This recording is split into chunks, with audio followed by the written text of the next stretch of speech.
Hey, it's me, and honestly, I'm still shaking a bit while saying this. I just got back from this old bus yard outside El Paso, and what a retired driver told me there hasn't left my head tonight. I'm sharing 20 chilling Texas school bus abduction stories, the kind folks whisper about in small towns where buses go missing and sometimes come back empty, seat-soaked kids gone without a trace, if even one of these docen make you look twice at the next yellow bus you see. I'd be surprised. So yeah, if you're feeling that knot in your stomach, hit subscribe and stick around, because once you're in for good.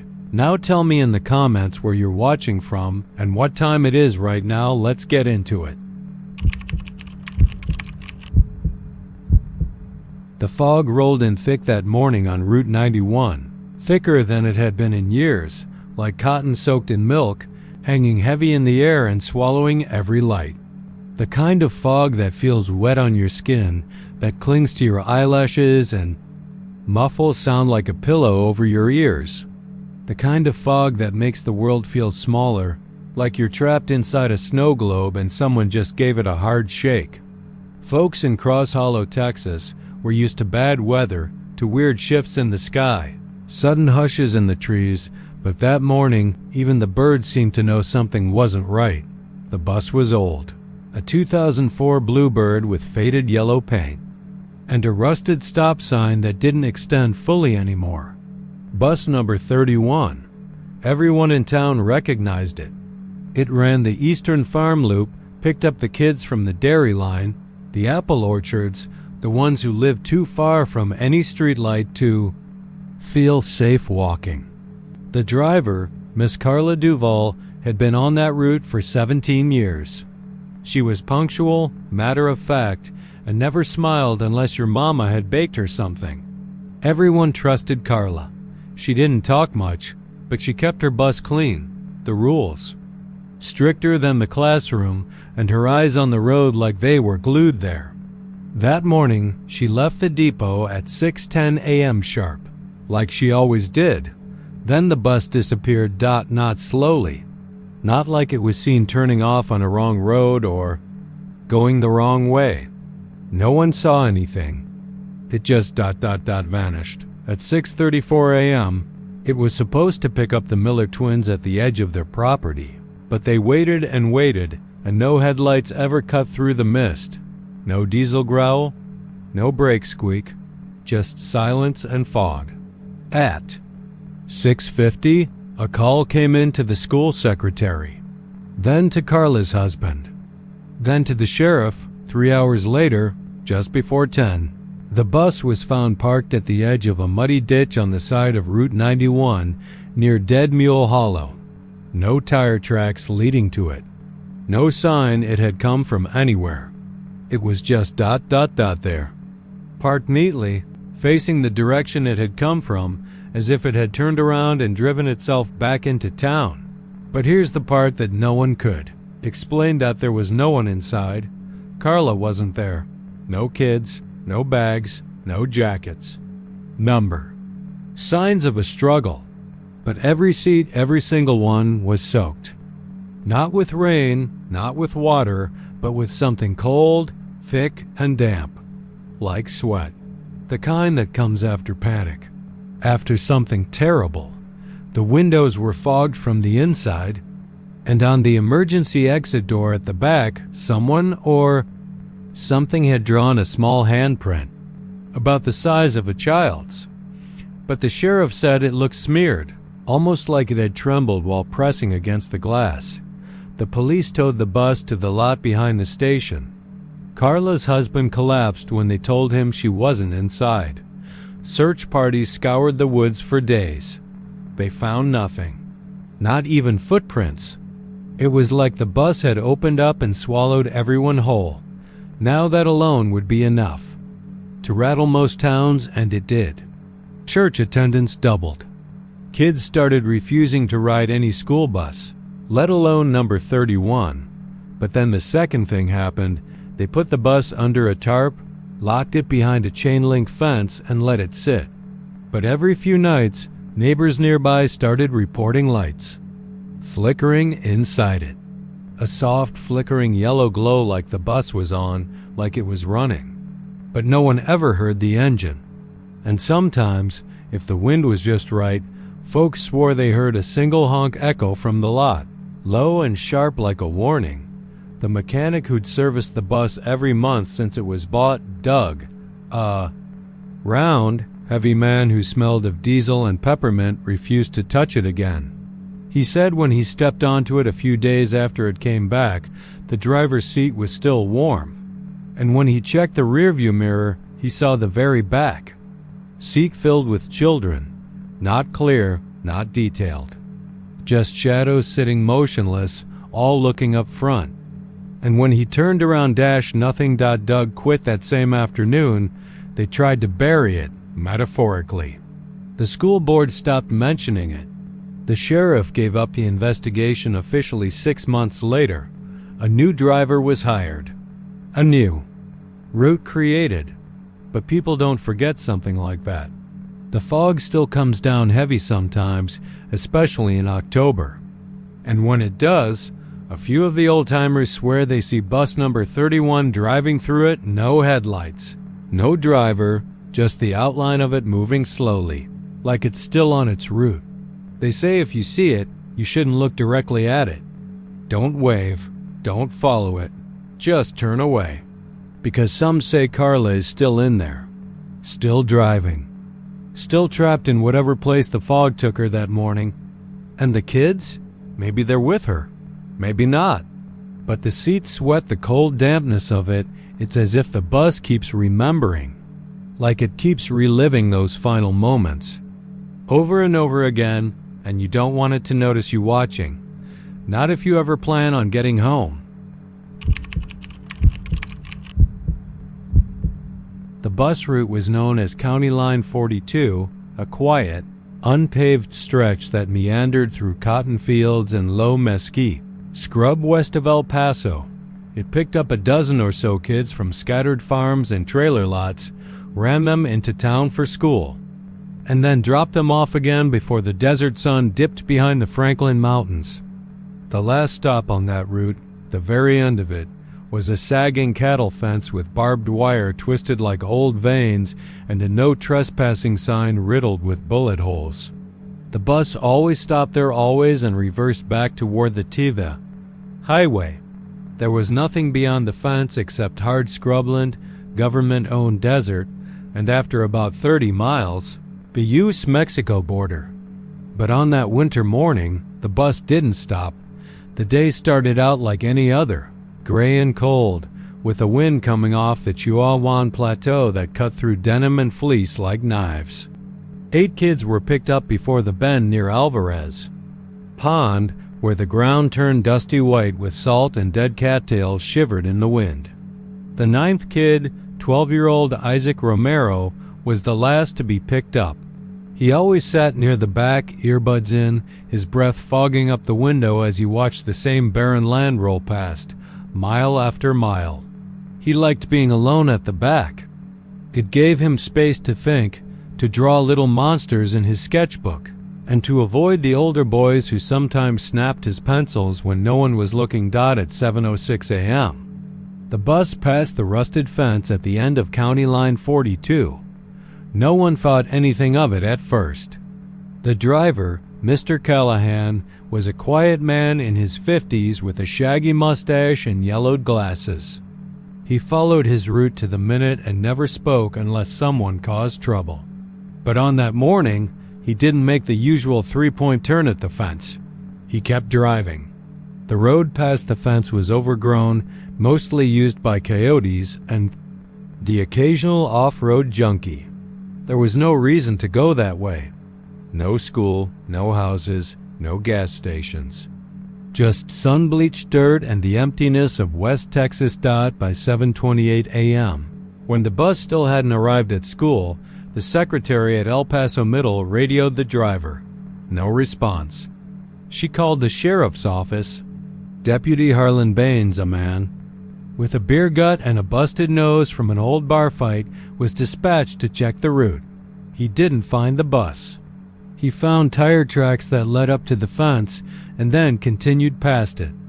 but the tracks vanished a half-mile into the dust like the land had swallowed the vehicle whole. No broken fence, no skid marks, no bodies, no blood. Parents panicked. The story hit local news by evening. Search parties were formed, helicopters flown over the area, but the bus was gone.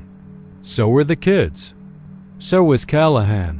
Then, 3 days later, just before dawn, the bus was found. It was parked at the same rusted cattle fence, its lights off, its engine cold.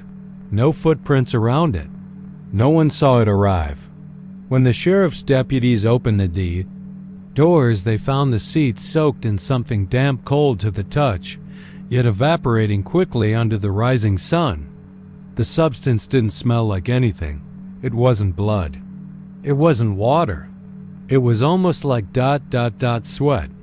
Each seat had been soaked, especially the back rows where the vinyl peeled and curled like old skin. But there were no bags, no books, no phones, nothing belonging to the students. And no one inside. Isaac's mother screamed when she saw the inside of the bus on the news. Not just because her son was gone, but because in the last seat, his sketchbook was there, open. On the page was a drawing in black ink, rough and jagged, almost frantic. It showed the bus passing through the fence, the barbed wire, stretching open like hands. On the other side was a hole, black and bottomless, with something inside it. Something tall and thin, with no face, but a jaw that opened down to its chest and arms longer than its legs. She swore the drawing hadn't been there the night before. The bus was impounded, but no one would drive it. Mechanics refused to work on it. Eventually, it was locked up in a storage yard behind the sheriff's office. Sometimes people swore they saw condensation forming on the windows. Sometimes, in the dead hours of the night, a janitor or drunk would hear the engine hum quietly, even though the battery was dead. Sometimes they said the emergency door would rattle, like something inside wanted out. The school district shut down County Line 42. The land beyond the fence was fenced again. Double barbed wire, cameras, motion detectors. Border Patrol denied involvement. The Army said they had no installations in that area. No one ever explained what happened. No bodies were ever found. No remains. Just the bus sitting quietly behind chain link and weeds, soaked in a cold that wouldn't leave. 7 months later, during a monsoon thunderstorm, a rancher named Clyde Ritter was checking his pumps near the far west edge of his property when he found something lying in the dust. It was a tennis shoe, faded blue with 3 torn stripes. He recognized it from the news. It had belonged to one of the Romero twins. But what chilled him wasn't the shoe. It was the line of barefoot prints behind it, not kid size. Bigger, much bigger. 5 toes, each as thick as fingers, stretching deep into the damp earth and walking off into the dark. There were dozens of them, all walking together in one direction. Not away from the fence, but toward town. He followed them for a mile before turning back. Sighed he felt watched. Said the hair on his arm stood up like static. He never went near that part of the property again. Some locals still leave flowers near the fence, although most of them have moved away. Parents who lost kids either drank themselves into silence or left Texas for good. Isaac's mother still keeps his sketchbook in a drawer, even though she swears the last page keeps changing.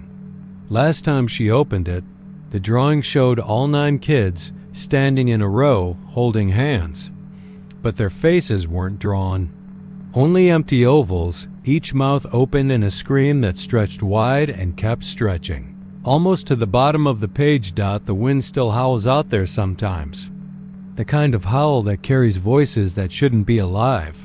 On certain nights, if you drive out past the cattle fence, you might hear an engine in the distance. Might see flickering headlights on a road that no longer exists. But don't follow them. Don't try to wave it down. And whatever you do, Don't board that bus, Dot. It doesn't turn around. Not anymore. It started with that bell-sharp, mechanical, too crisp for a night that quiet. Bowie, Texas, didn't have much left to it anymore. The factories were long closed, most families gone or buried in the dry clay. What passed for downtown was mostly boarded-up storefronts and a rusting Dollar General with flickering lights.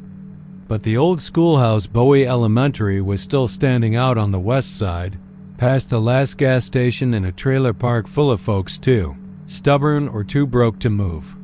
Everyone knew that building hadn't been used in years. Not since the fire. Not since those 3 kids disappeared and the principal shot himself in the gym with a Colt revolver. It was sealed up, condemned, chain-locked, and weather-worn. The windows were blacked out with soot from the blaze.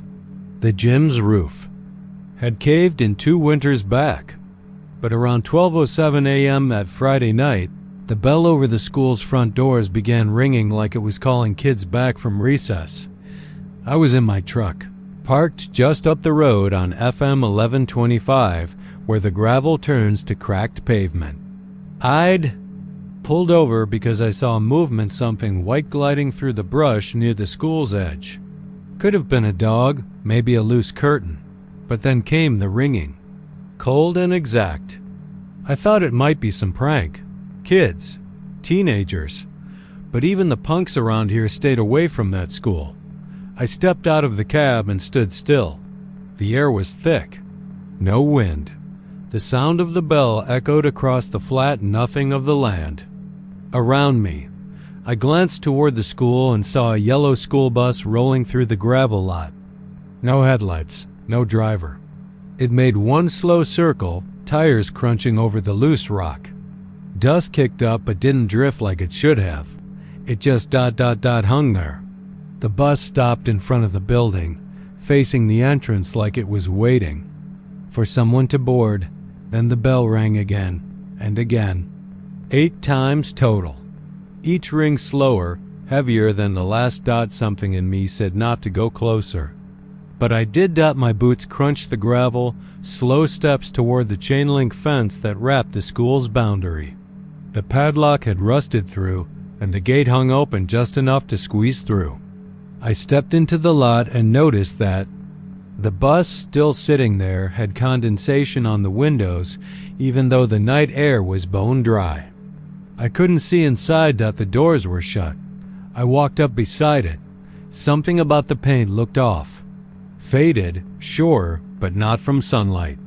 It looked leached, like the color had been sucked out of it. On the side, in black stenciled letters, barely visible anymore, it read, Bowie ISD number 3. I looked in through the back window, wiping the fog away with my sleeve. Empty seats. No driver. No one at all. But then I noticed something strange. Every single seat had something resting on it. Notebooks. Some old. Some new. One had a corner still smoldering like it had been burned from the inside out. That's when the doors hissed open. I stepped back, heart climbing up my throat. No one inside. No footsteps. No voices. Just that bell ringing again, only this time it wasn't coming from the rooftop. It was from the bus itself. It rang once.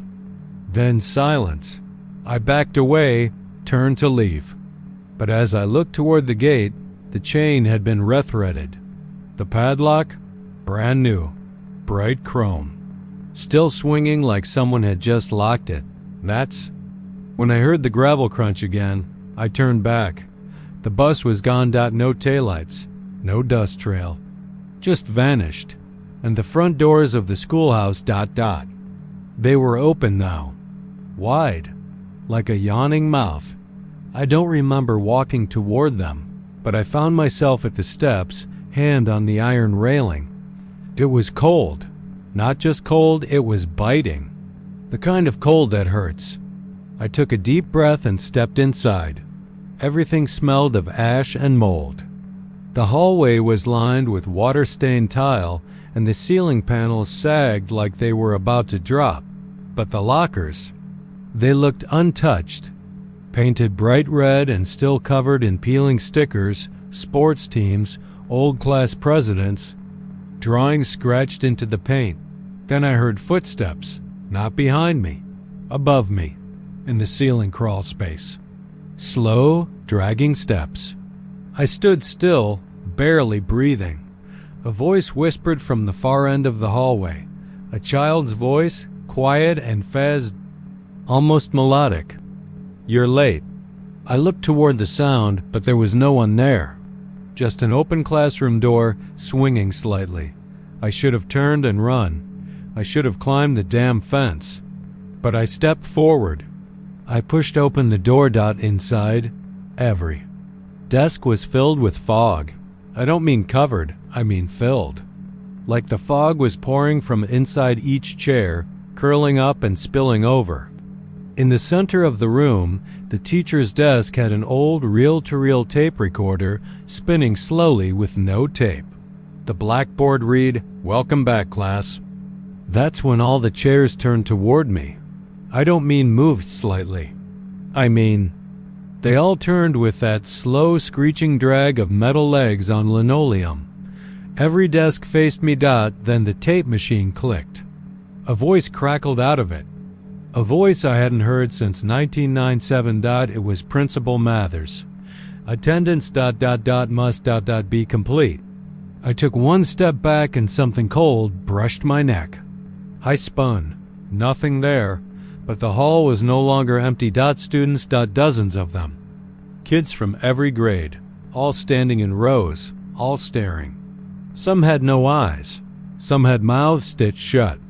Some had the burned, melted faces from that fire I remembered reading about when I was in high school. One of them was wearing my cousin Benny's baseball cap. Benny died in that fire. He was one of the 3 that never came out. I backed up into the classroom again, heart racing so hard I couldn't hear anything but the drumbeat of panic. I turned toward the blackboard again. It didn't say "Welcome back" anymore. It said, "You never left." And then the floor dropped. I hit cold water. The room had collapsed. No, the building had. But I wasn't outside.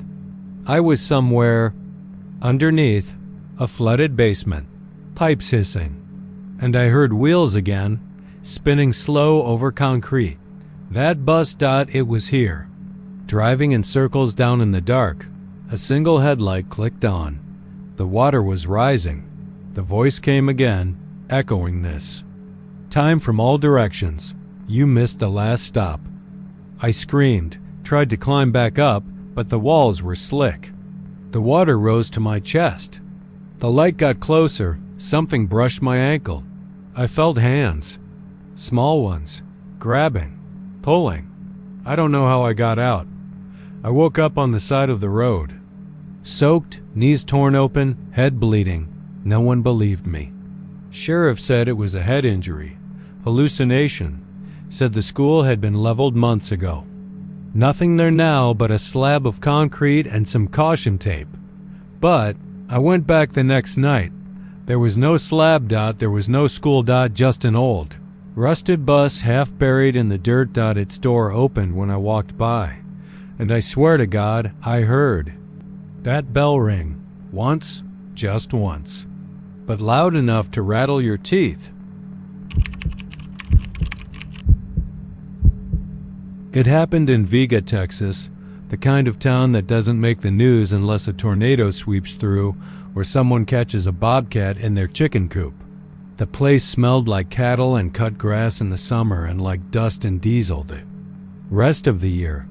The school sat at the edge of town, a low, flat building surrounded by a tired chain-link fence and a playground patched with dying grass. The kids called it the Cage, and the name stuck because it fit. There was something about the place that made everything feel like it was holding its breath. That fall had come in early. The morning fog clung to the ground longer than usual, thick and silver like the kind you'd see in a Stephen King paperback, the kind you think only exists in Maine, not dusty little Vega. It was Thursday gym day, and Coach Wendell had taken the fifth graders out early to run laps and toss rubber balls at each other until their cheeks turned red. 10 kids, ages 9 to 11, ordinary kids. A few troublemakers, some shy ones, a couple of loudmouths who'd likely end up selling real estate or meth, depending on which path their daddies walked. The first sign something was wrong came around 8:17 a.m. when Miss Haggerty, the old receptionist who hadn't taken a day off in 12 years, called the county bus depot because bus 43 hadn't made it back after its gym run. Normally, the kids would get a short break after gym, ride the bus down the side road behind the football field, and loop back around to the front of the school. A simple circle. 10 minutes tops, but it had been almost an hour, and nobody'd seen bus 43. The driver, Curtis Alton, was known around town, mid-50s. Retired oil rig welder. Moved back to Vega to care for his mother, who eventually passed, but he stayed. Anyway, kept to himself, read westerns, didn't drink, didn't cause trouble. The kind of man who always said yes ma'am and wore the same pair of steel-toed boots every season. Reliable, solid. Not the kind of guy to take 10 kids off route without a damn good reason. So when they called the depot and dispatch said Curtis never checked in, people started looking. First, it was the principal, Mr. Colby, and the janitor, Hank, driving out along the regular bus loop. Then Sheriff Rowland got involved and sent out a couple of deputies. It didn't take long to find the bus. It was parked at the edge of a dried-out field 3 miles west of the school, just sitting there. Engine off, doors open. No tire tracks suggesting it had turned around or braked hard. No sign of Curtis. No kids. Nothing. Just the empty bus, sitting in silence. When Sheriff Rowland climbed aboard, the first thing he noticed was how clean it smelled. Not like diesel or sweat and gum wrappers like usual, but clean, almost sterile, like bleach. That bothered him more than the silence. What chilled him, though, was what lay across the back row. 10 pairs of shoelaces, carefully unthreaded and laid out in 2 neat rows, like tiny white snakes resting on the vinyl seats. They weren't cut, not torn, just unlaced and placed deliberately, almost ceremonially. Every pair matched to a child, accounted for on the gym roll call. The shoes themselves were nowhere to be found. Neither were backpacks, phones, jackets, water bottles, nothing. No signs of a struggle, no blood, no broken windows. Just those laces and that strange chemical smell that clung to the back of his throat the rest of the day. They brought in dogs. They brought in helicopters, forensics, state troopers. Even a few feds in unmarked cars who never gave their names and asked more questions than they answered. But they didn't find Curtis, and they didn't find the kids. You could practically hear the town inhale and hold it. For days, church bells rang longer. Store windows taped handwritten signs. Pray for the Vega 10. Parents clutched there. Kids tighter. School attendance dropped by half. Rumors spread like wildfire. Curtis had snapped. Curtis was murdered. Curtis was a Satanist. Aliens. Government black sites. Cults. One woman in town, half mad and missing 3 teeth, swore she saw the kids walking barefoot in the fog 2 days later down by the disused train depot. Said they looked dazed. Arms by their sides, eyes white as eggshells. No one believed her, but no one laughed either. Weeks passed, then months. No arrests. No clues. The bus was towed to an impound lot, but nobody touched it. The shoelaces stayed in their places. Folks said every time someone tried to collect them, they'd feel dizzy or nauseous, and one mechanic even claimed the air in the back felt thicker, like breathing through cloth. The school reopened, but bus 43 was retired permanently. Its route was split up among 3 other buses. The gym schedule changed. The principal resigned. A couple families moved away. And in the quiet, something hung over Vega like a shadow you couldn't explain. The children's faces stayed in the papers. Missing posters taped to grocery store doors. Little League jerseys hung in lockers no one wanted to use anymore.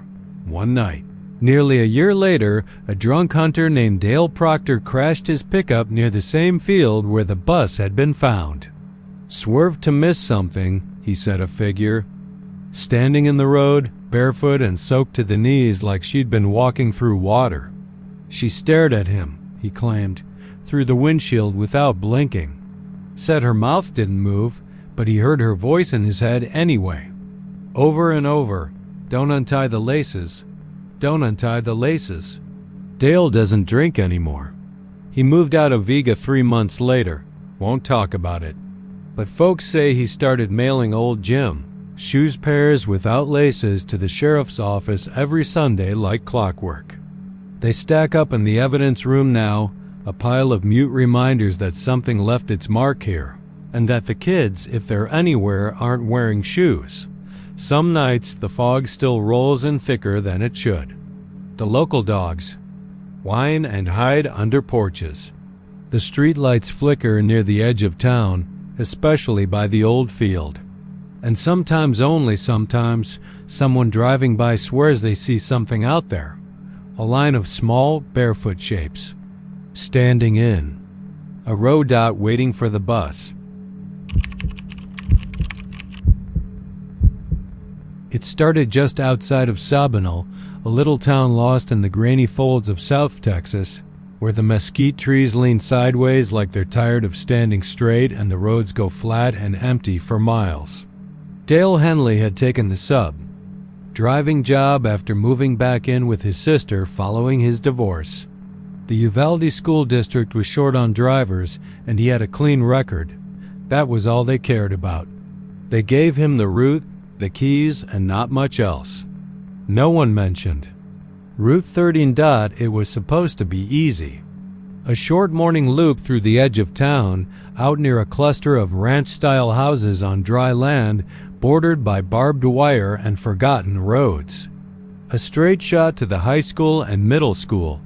No more than a dozen kids total. But that Monday morning, as the wind carried the smell of brittle brush and cow dung through the bus's cracked windows, Dale noticed something off. The radio chirped. It wasn't the dispatcher. It wasn't static either.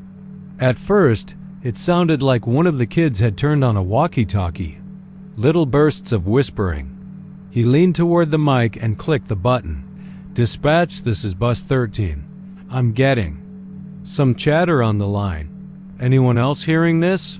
Silence. He turned the volume knob down. He hadn't picked up any kids yet.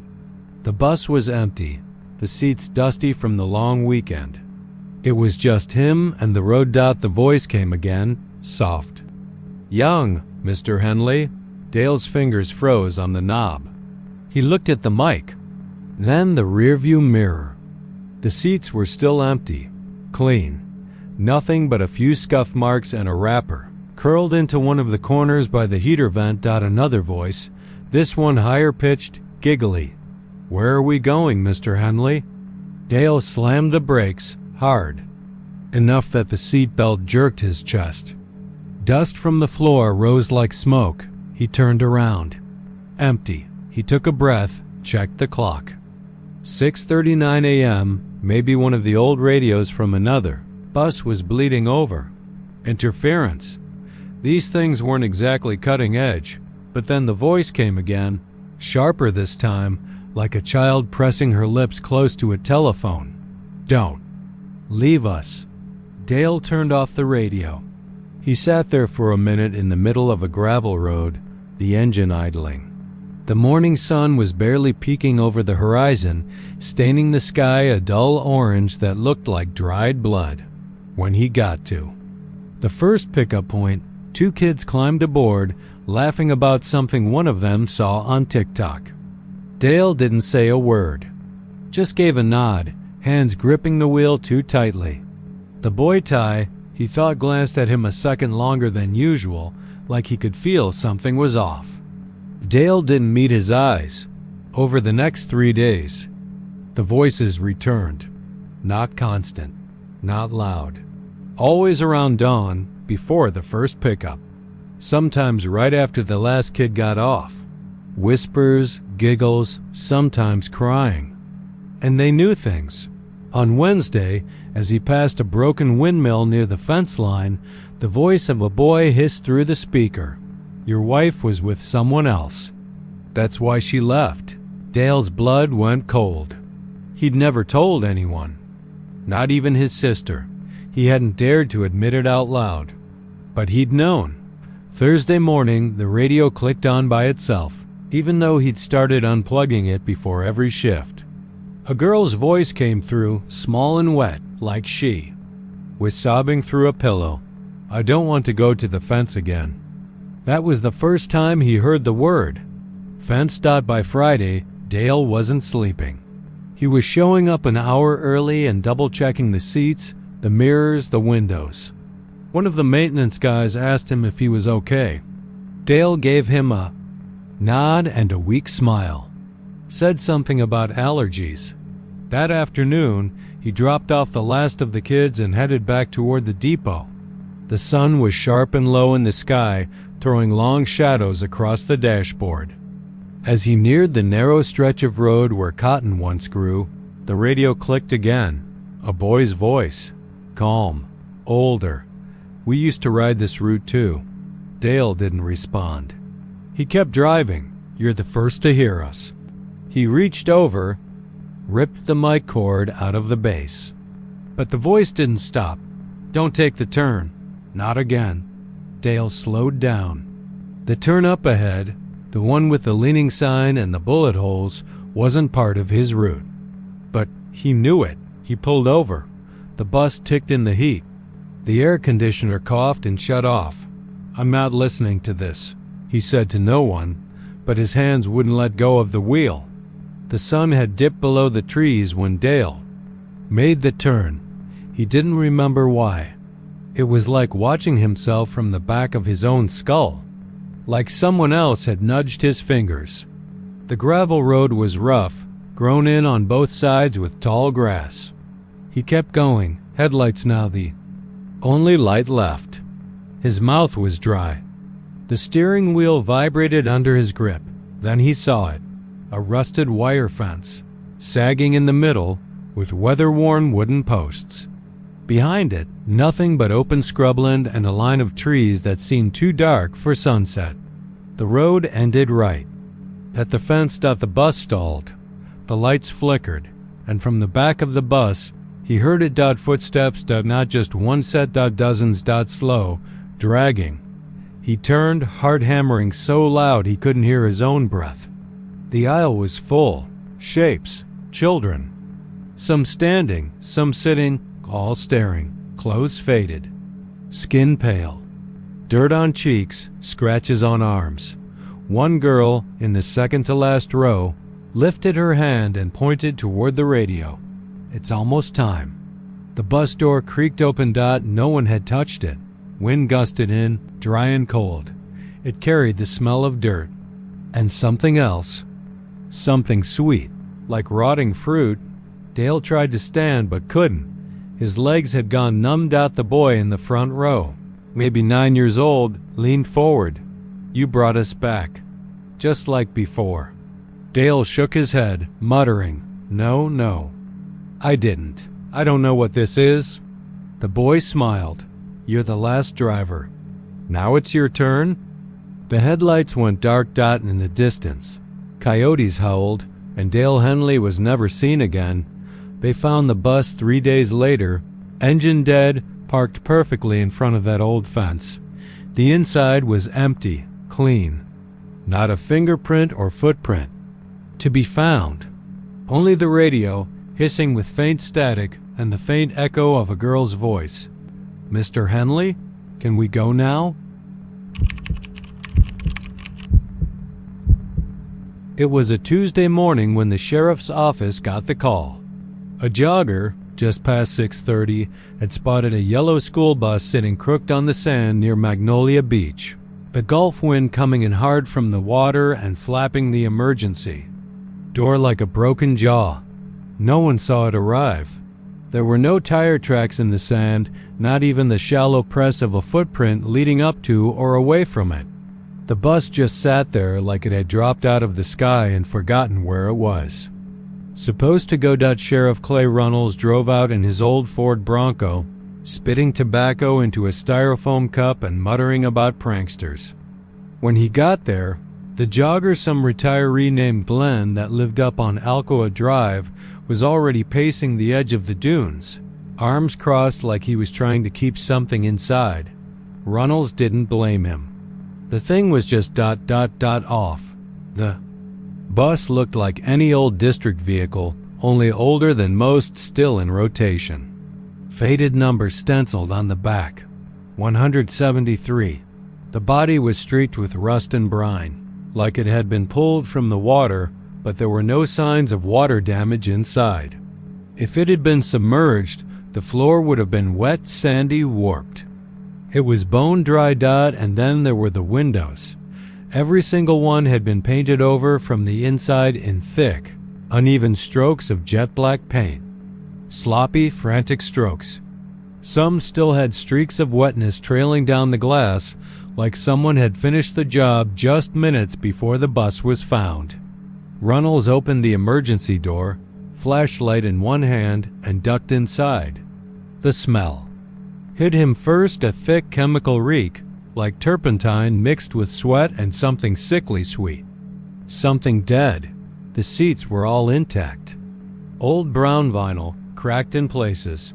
No graffiti, no blood, just normal. Until he reached the fourth row from the back. That's where the shoelaces were. Dozens of them, all neatly tied in bows, all placed in straight lines across the aisle and under the seats. Little pairs, kid sizes mostly, blue and pink and white and green, some frayed at the ends.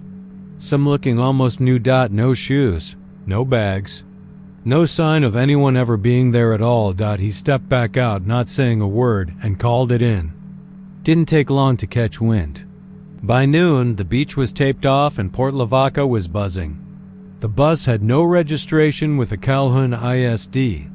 They hadn't had a bus 173 for almost 30 years, not since 1996, when one of their routes was discontinued after a bad flood washed out a road.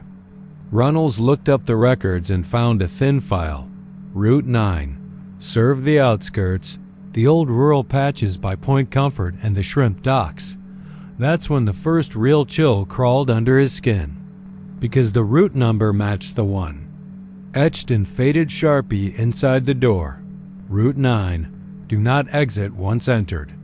Back in '96, there had been an accident. Or that's what people assumed. The bus never made it back to the lot. They said the driver, Marvin Keyes, might have taken a wrong turn or had a heart attack or maybe even ran off with someone. The bus vanished, along with 12 kids from the low-income district south of the shipyards.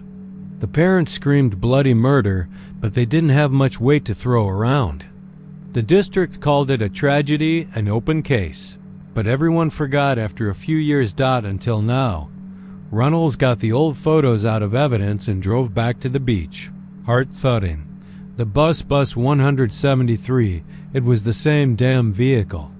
Same number. Same dent above the front wheel well. Only this one had returned 3 decades late, silent and dry and sealed with black glass like someone didn't want the light getting in or out. That night, they towed the bus to the impound lot behind the sheriff's station. The tow truck driver, a guy named Sammy Cortez who didn't spook easy, quit the next day. Said he kept hearing whispering from inside the cab. Said his mirrors fogged up with tiny handprints, even though the air was dry as bone. He didn't. Won his check. Just wanted to forget. Runnels didn't forget. He sat up late in his office, drinking burnt coffee and replaying dashcam footage from the beach over and over. The one from when he pulled up. Something shimmered in the lens just for a second as he walked toward the bus. Like a heat ripple, but moving against the wind. He played it again. Slower dot, and there it was. A shape, child-sized, pale, flickering. Near the emergency door, watching him. Then gone. He rubbed his face and swore. Told himself it was glare. A glitch. But he couldn't shake the feeling that something had been waiting inside that bus. And maybe still was. That night, the black paint started to peel. It didn't flake, didn't curl. It dripped down the windows. Thick terry drops like oil sliding in reverse gravity. Security camera caught it. Midnight. The streaks began to squirm. Inside, something moved along the aisle, something low and crawling. By morning, the inside was clean. Windows clear. Shoelaces gone. They opened it at dawn. Empty. Except in the seat behind the driver. Someone had scrawled a message into the vinyl with a broken pencil stub jammed into the padding. We're still on the route. He won't stop. Runnels. Had the bus sealed and shipped off to Austin for investigation. But he kept one thing. From under one of the seats, he'd found a charm bracelet with 12 tiny shoes hanging from it. One was missing. The town went quiet after that. Nobody used Magnolia Beach much anymore. Not since the tide started washing in weird things. Tiny, sea-soaked backpacks. Half a crayon. A page from a coloring book stuck to a jellyfish. Sometimes, early in the morning, just before sunup, a jogger or fisherman says they hear the beep of a school bus door opening. But when they look, it's just the surf, unless it isn't. Because one morning, Sheriff Clay Runnels didn't show up for work. His Bronco was found at the edge of the impound lot. Door open. Keys still in the ignition. And in the back seat, 12 shoelaces. All neatly tied. One still wet. The bus rolled out of the rusted metal garage in Refugio like it always did. Every weekday at 6:30 a.m., driven by 58-year-old Carl Brinks, who'd been doing the same route for nearly 15 years. Folks in Refugio knew Carl as the kind of guy who didn't much talk unless spoken to, and even then, he kept things short.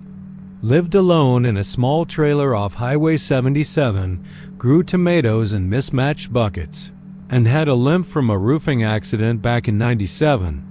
He liked his coffee black, his mornings quiet, and his bus clean. Route 9, he called it, even though the district didn't number them. Just a handful of country roads winding through brushland and empty fields, picking up kids from trailers, old farmhouses, and those squat concrete homes built back in the 70s. That morning, March 4th, the sky had a weird glow to it. Not the soft pink kind that comes with sunrise, but something grayer, flatter, almost like the whole world was wrapped in gauze. The humidity had already kicked up, heavy and clinging, and the air buzzed with that odd silence that makes you think a storm's coming, even when there's not a cloud in sight. Carl didn't like it. Didn't like the way the shadows stretched longer than they should have, or how the birds seemed quieter than usual. Just a few crows watching from the power lines like they were waiting on something. He pulled out of the lot slow, like always, checked both mirrors, tapped the brakes twice, and merged onto the road that would take him past the marsh. He didn't notice anything strange at first.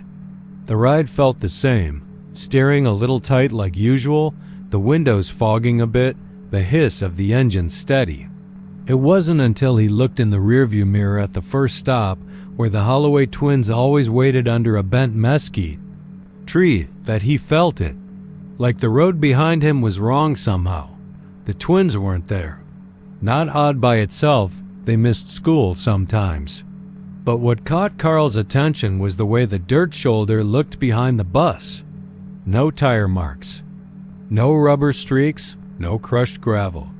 Just two long, shallow drag marks, thin, symmetrical, trailing off the road behind him like something had been pulled rather than driven.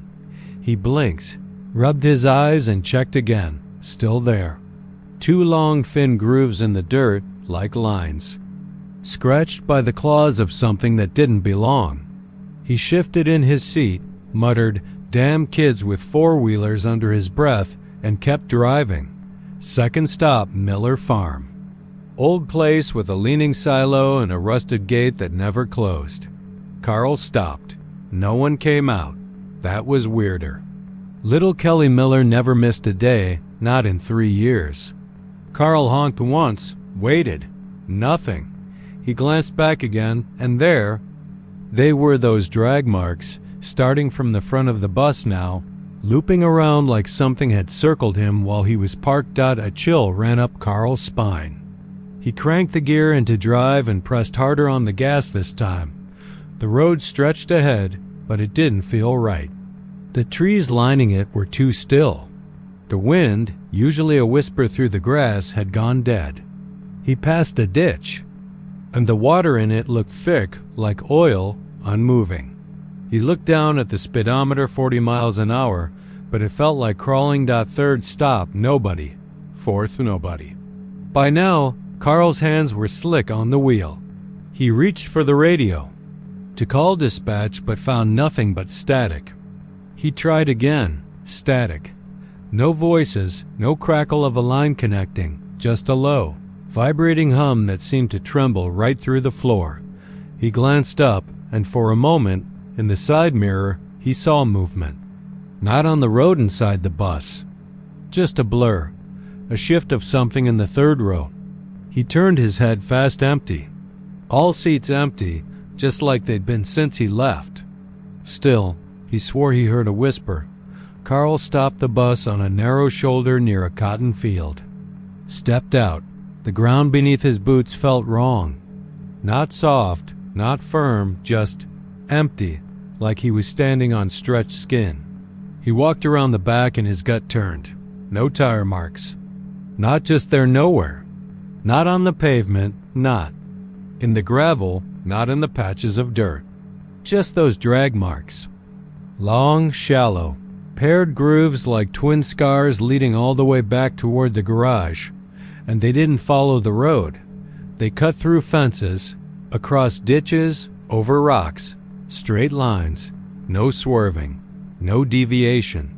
Like something massive had pulled the bus from beneath the earth. Carl climbed back in, breath short, and kept going.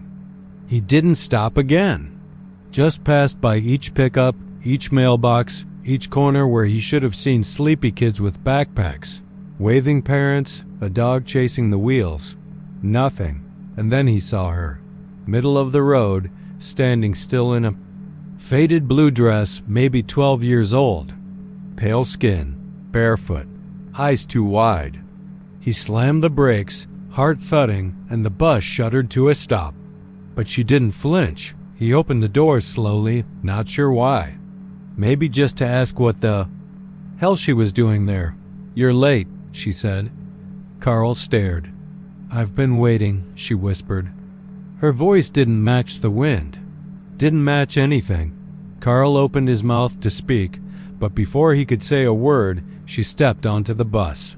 He couldn't move, couldn't stop her. Just watched as she walked to the middle row and sat, her eyes never blinking. He looked in the mirror. The row behind her, another figure now. A boy. Pale, wet hair, mouth hanging slightly open like he'd drowned. Carl turned around empty. Looked in the mirror again. Another one. The radio crackled. "You're out of time, Carl," said a voice, flat and low and distant. "You should have stayed on the road." And then the hum came back, louder, deeper. The whole bus shook. Carl gripped the wheel, slammed the accelerator, and tried to head back to the garage, to town, anywhere.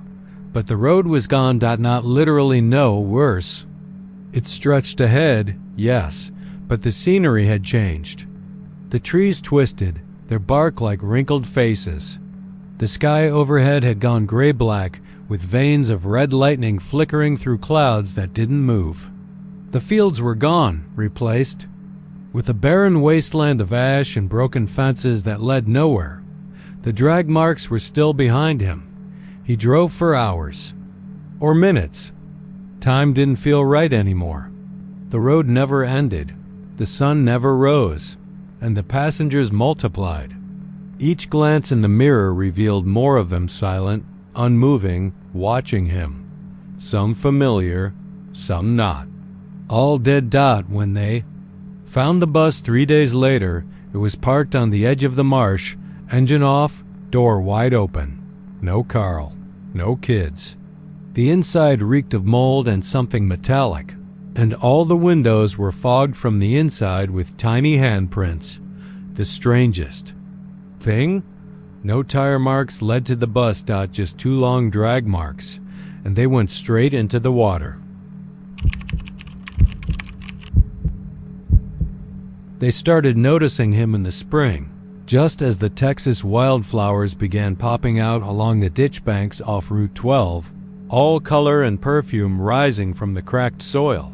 The afternoon bus, an old creaky blue bird with sun-faded yellow paint and a hollow engine knock, pulled away from Wheatley Elementary at 3:10 sharp each day, heading out into the quiet sprawl of ranchland and broken fences that surrounded the town. It served 33 students total, give or take one. Apparently, it was Ms. Hannah Crockett, the driver, who first noticed the number. She'd been running that route since the late 90s and knew every kid by name, by seat, by who'd sneak gum and who'd scribble on the windows with grime. She could smell trouble in the air before a kid even opened his mouth. That's why it stuck in her craw, that there were 34 kids showing up for the ride home, always 34. Every day for nearly 2 weeks. The strange thing was, none of the teachers had seen a new student enrolled. No office file, no parent contact, no immunization record, nothing. And the stranger thing was, no kid ever noticed. When asked about the count, the children just blinked or shrugged or insisted. It was always 33. But Hannah knew better. She saw him. He was always the last to board, always silent, always sitting in the 5th row on the left, right behind quiet little Avery Dawson. He never spoke, never smiled. His hair was pale as hay left too long in the sun, and he had skin. The shade of buttermilk, almost translucent. His eyes looked like someone had washed out the blue with bleach. No backpack, no shoes, just an oversized white shirt buttoned all the way up, sleeves hanging like drapes from his bony wrists. Sometimes, when the sun hit the window right, she could swear you could see through him, just barely, but enough to give her pause. She asked Principal Thorson if maybe there was some new placement, maybe a transfer from county. But Thorson swore up and down the roster hadn't changed since March. Might be some cousin visiting, he muttered, scratching the back of his neck. You know these families. That didn't sit right with Hannah. On a Thursday, she tried calling roll herself, just to be sure. She read every name loud and clear, watching as each child raised their hand or answered back.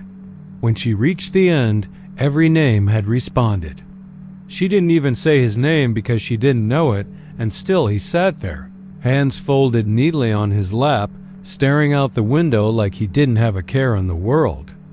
Like the heat and the dust and the fact that he didn't belong didn't bother him one damn bit. She almost slammed the brakes then and there. But she didn't. Something told her not to make a scene. Something in her stomach curled up like a dying bug and whispered, "Don't look too long. Don't speak to it first." The next day, she didn't call roll. Instead, she waited until the last student had gotten off, until little Avery Dawson had stepped onto her gravel driveway and the door hissed shut behind her. Hannah put the bus in park and turned around.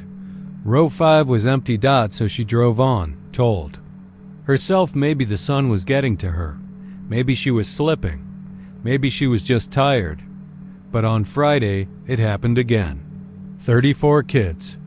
The pale boy, barefoot and blank-faced, sitting right where he shouldn't be. She went to the school. Board office that weekend.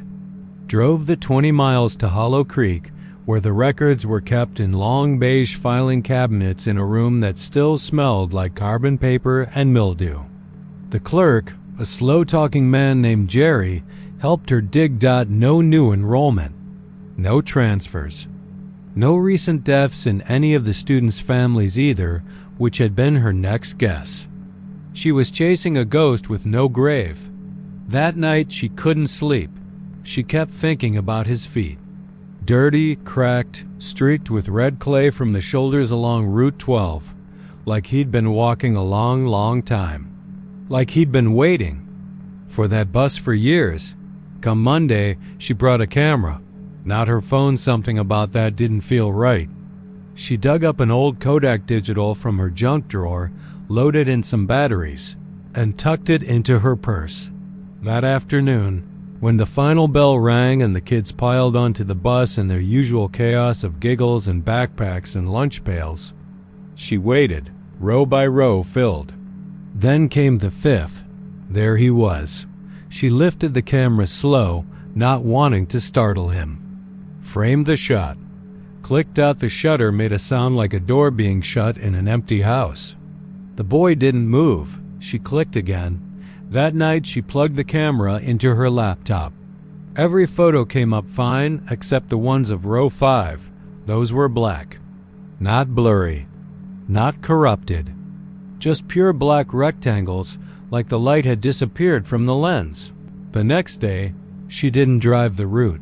She called in sick, stomach flu, though her insides were steady.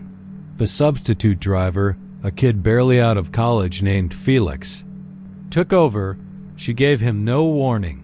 She wanted to see if he would notice. That evening, she waited for Felix to return the bus to the district garage.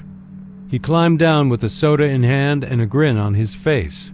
"Quiet bunch," he said. One of the girls in row 5 left a shoelace, though. Freaked me out when I saw it. It was tied into a little noose. Hannah's mouth went dry. "Noose? Yeah, weird knot." "Probably nothing. Just kids being morbid." He tossed the shoelace to her. It was frayed and sun-bleached, the aglet long gone. The knot, though, it wasn't a kid's prank. It was practiced. Tight, meant for something specific. That night, she didn't sleep at all. Instead, she drank cold coffee on her porch and stared out at the fields. She thought about how things don't disappear in Texas, they get buried. The land swallows them, holds on to them like secrets. By Thursday of the following week, she had a plan. She kept a notepad on the seat beside her and watched the rearview mirror constantly. She made a mark every time she saw him. She never saw him get on the bus, just that he was suddenly there once they'd started rolling. She began to drive slower, delay the route, add minutes to the trip. But no matter what she did, he never got off. Always vanished before the last stop, like he had his own way out. One afternoon, with just 5 kids left, she pulled over on a shoulder near mile marker 12 and told the kids the bus had engine trouble. She let the idle run and stepped out to check something. Then, she walked around the side and peered into the windows. All the kids were there, including him. He turned his head slowly, pale eyes finding her like he'd been waiting for this exact moment. He smiled. It wasn't a child's smile. It was old, crooked, cracked at the corners like dried mud. It made her knees weaken and her bladder twitch. She climbed back aboard, sat silently, and drove. That night, she returned to the garage and parked the bus as usual. But before she left, she walked back down the aisle to row 5. Nothing. No laces. No smell. No imprint. Just cold air. She thought about quitting, but it didn't feel right to hand him off to someone else. So she stayed, kept driving, kept counting. Then, in May, after the spring fair, they held a memorial. A crew digging a foundation for a new gas station off Route 12 had found something. The remains of a boy. No shoes. Faded scraps of white fabric. They said he'd been dead 42 years. They matched him to a missing persons case from 1983. Name: Jonathan Blake. Age: 9. Disappeared walking home from a field trip when the bus broke down during a thunderstorm. They thought he'd wandered off into the brush and gotten lost. They never found his body until now. Hannah didn't go to the service, but the next day, the count went back to 30-3 and the fifth row stayed empty. It started with a whisper. Not a voice, not a word, just the sound of something brushing against metal, soft like breath against cold steel. At first, no one paid it any mind. The yard behind the old Via Metropolitan Transit depot on the outskirts of San Antonio had been dormant since the city restructured the bus routes and shifted the main terminal closer to downtown. All that remained back there were the husks of city buses long since retired, dust-covered, rusting in the Texas heat like dying beasts lined up for slaughter, but one stood out. Bus number 2436, a long-bodied blue and white relic from the early 90s, had been left parked in the far corner of the gravel lot, partially hidden behind a line of leaning chain-link fence covered in brittle vine. No one remembered who had last driven it or why it hadn't been moved when the rest were auctioned off or stripped for parts. It just stayed there, tires flat, windows smeared, its faded route display still blinking the word garage in a flickering orange font that hadn't been powered in years. Luis Mendoza, a night guard who'd worked the depot on and off since the mid-2000s, was the first to notice something off. It was a Friday in early spring when he filed the report, nothing formal, just a scribbled note on the clipboard hanging near the security monitors.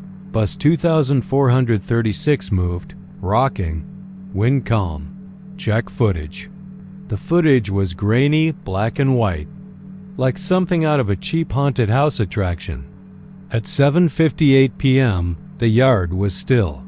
At 8:01, bus 2436 began to sway. Not side to side, not in the way a breeze might push it, but in short, violent jerks, front to back, like something was slamming into it from the inside. It rocked for a full minute, then stopped dead. Luis checked the rest of the footage. No one entered the yard. The gates hadn't been opened. Nothing triggered the motion sensors near the fence or the auxiliary lighting around the building. He assumed maybe an animal had gotten in, maybe coyotes. He shrugged it off and didn't think much of it until the next Friday when it happened. Again, this time, the motion began at 8:04 p.m., just a few minutes later than the last. Same pattern, same bus, same violent movement. Luis asked his supervisor if he could inspect the bus the next morning. He took a crowbar, a flashlight, and a cautious pace through the yard at sunrise. The door creaked when he forced it open. Inside, the seats were ripped and dusty, stained with old grime. Graffiti covered the windows and ceiling panels, names, slurs, gang signs, and one strange phrase that caught his eye. "He knows you looked." Luis paused. That wasn't the kind of tagging he usually saw. He glanced around. The air inside. The bus was sour, humid, and heavy, as if something had been sweating in there. The rear seats were darker than the rest, like the light couldn't quite reach them, even though it was morning. He climbed toward the back, flashlight sweeping side to side. As he reached the last row, he noticed something strange. All the seat belts had been pulled out to full length and tied together in knots, intricate knots. Loops within loops, braids and tangles like someone had spent hours, maybe days, obsessively threading them together. He snapped a photo with his phone, closed the bus, and left. That evening, he called in sick. The following Friday, a different guard, Reggie Torres, took the shift. Reggie didn't believe in ghosts. He thought Luis was playing some weird joke or had been drinking again. When 8 o'clock rolled around, Reggie watched the monitors closely. Nothing happened. Then, right at 8:07, Bus 2436 began to rock again. Reggie rushed outside. He had the keys Luis had left him. He ran down the cracked pavement, flashlight bouncing in one hand, keys jangling in the other. But as he reached the corner of the yard, the movement stopped. The bus was still. He approached, breathing hard, sweating despite the chill in the air. He clicked his flashlight on and shined it through the front windshield. Nothing, just the empty seats. He circled around the side, peered into the windows. He could have sworn he saw movement, just a flicker, like someone ducking into a seat row. He opened the door, stepped up into the bus, and called out, "Anybody in here? This is private property. You're trespassing." Silence. He made his way slowly to the back. The light flickered. His battery was new, but the beam began to dim and shudder as if the air itself were resisting illumination. When he reached the rear, he noticed something new. Someone had written along the backs of all the seats with a Sharpie, letter by letter, seat by seat. It read, "You let him out. Reggie left in a hurry." He didn't log it in the report. He quit 2 days later. The footage continued. Every Friday night, right after sundown, bus 2436 would rock. Always for about a minute, sometimes more. Always at slightly different times, never exactly the same, as if it was waiting for something or someone to notice. More guards refused to take the shift. The depot remained closed. Eventually, the city shut off the lights entirely to save power, but the rocking continued. One curious city contractor, Rhonda Cervantes, took an interest in the story. She'd heard it from a cousin who'd worked maintenance years ago. A cousin who had gone missing in 2004 after taking an unauthorized nap inside a parked bus behind the depot. She pulled records. Bus 2436 had been scheduled for decommissioning in October of 2004, but the records showed no official transfer, no sale, no scrapping. Just a line that said, "Retired. Not eligible for resale. Hold indefinitely." She visited the yard one Thursday evening with a friend and a handheld camera. They climbed the fence, careful not to draw attention. She'd brought EMF readers, motion sensors, and a portable radio. She wasn't an amateur. She'd done ghost hunts before. At 7:50, they set up the camera facing the bus from about 20 feet away. At 7:58, the radio began to hiss. At 8:01, the bus shuddered. Once, then again. Then it began to rock harder and harder, like it was trying to free itself from the earth. Her friend whispered, "No one's inside. Look."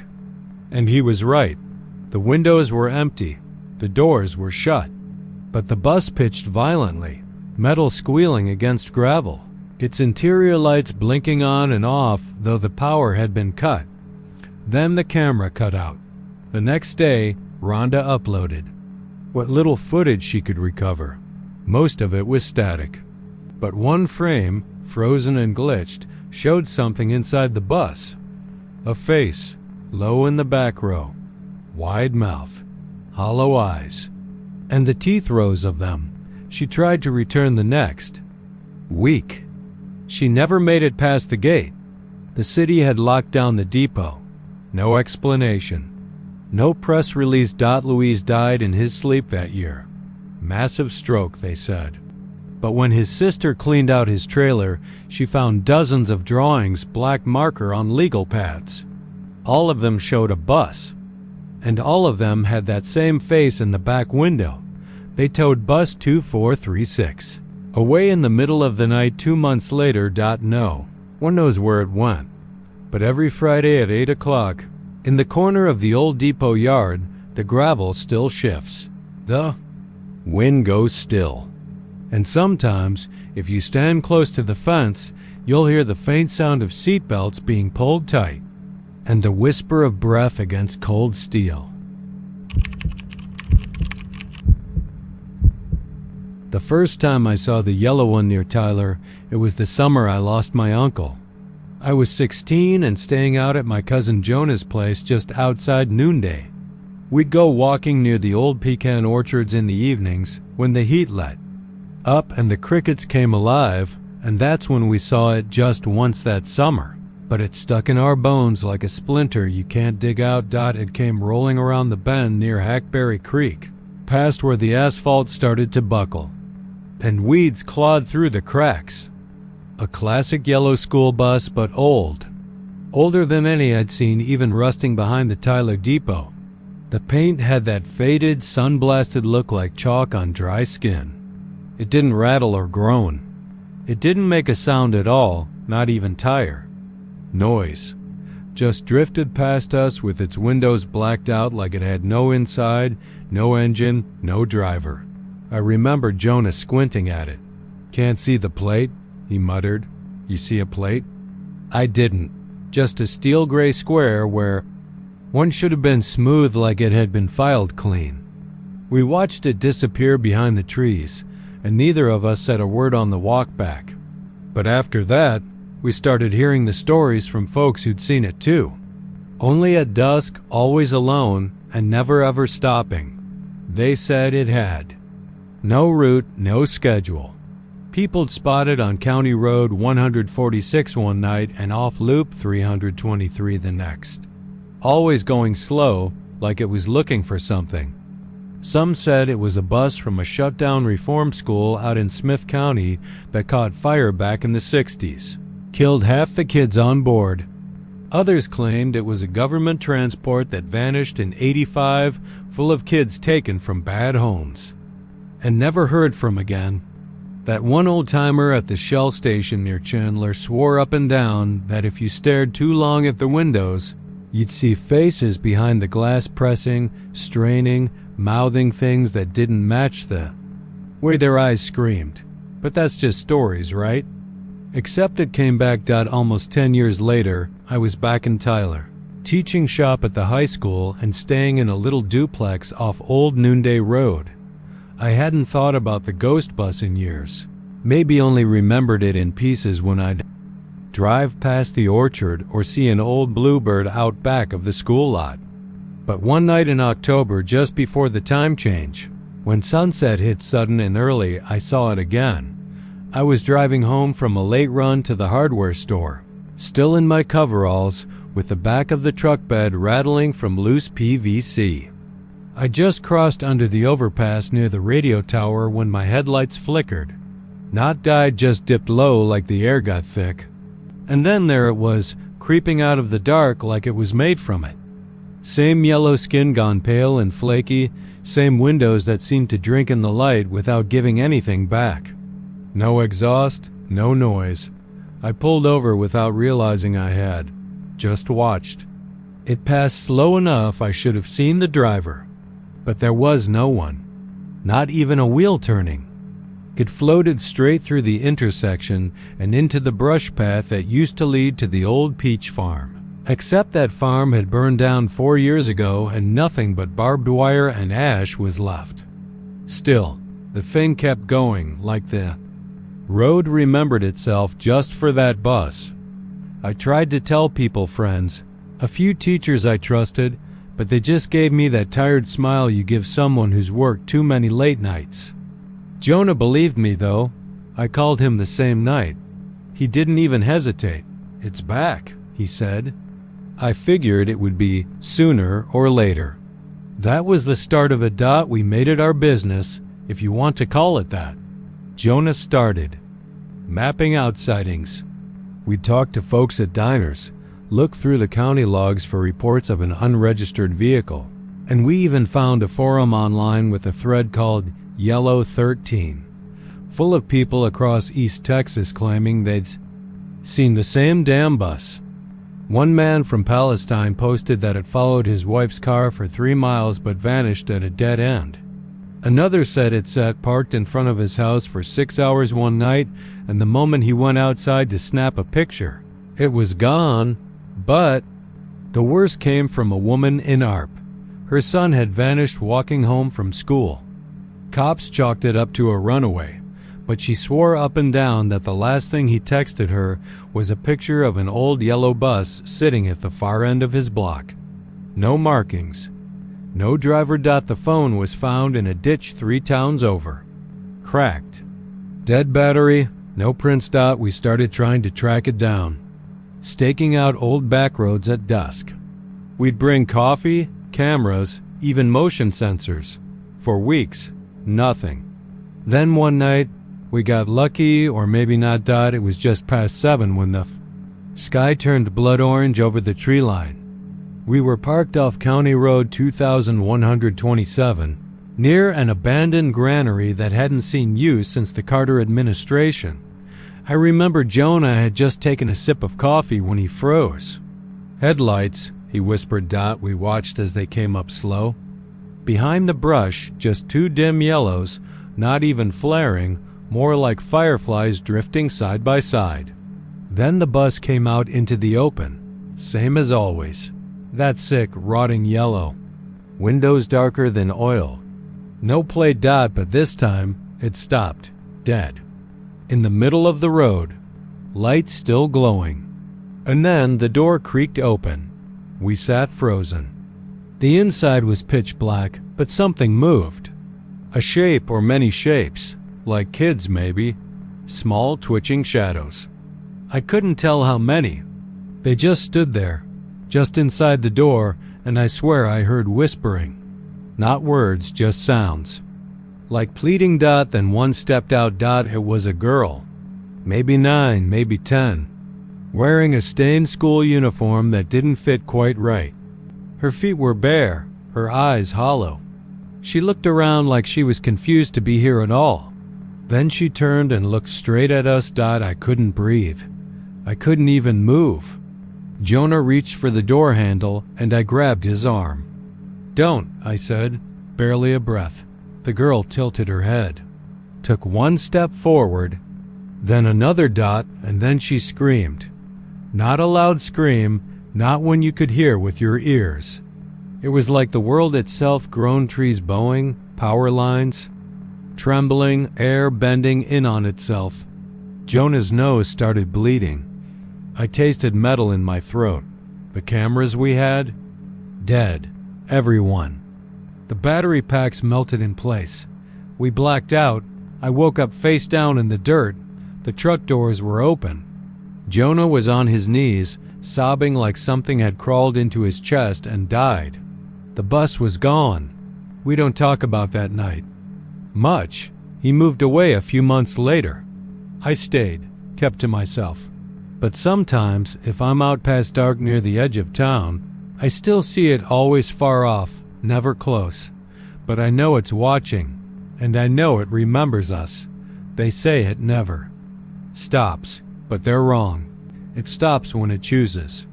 When it wants something. And when it does, you'd better pray it isn't you. It was supposed to be just a one-off favor.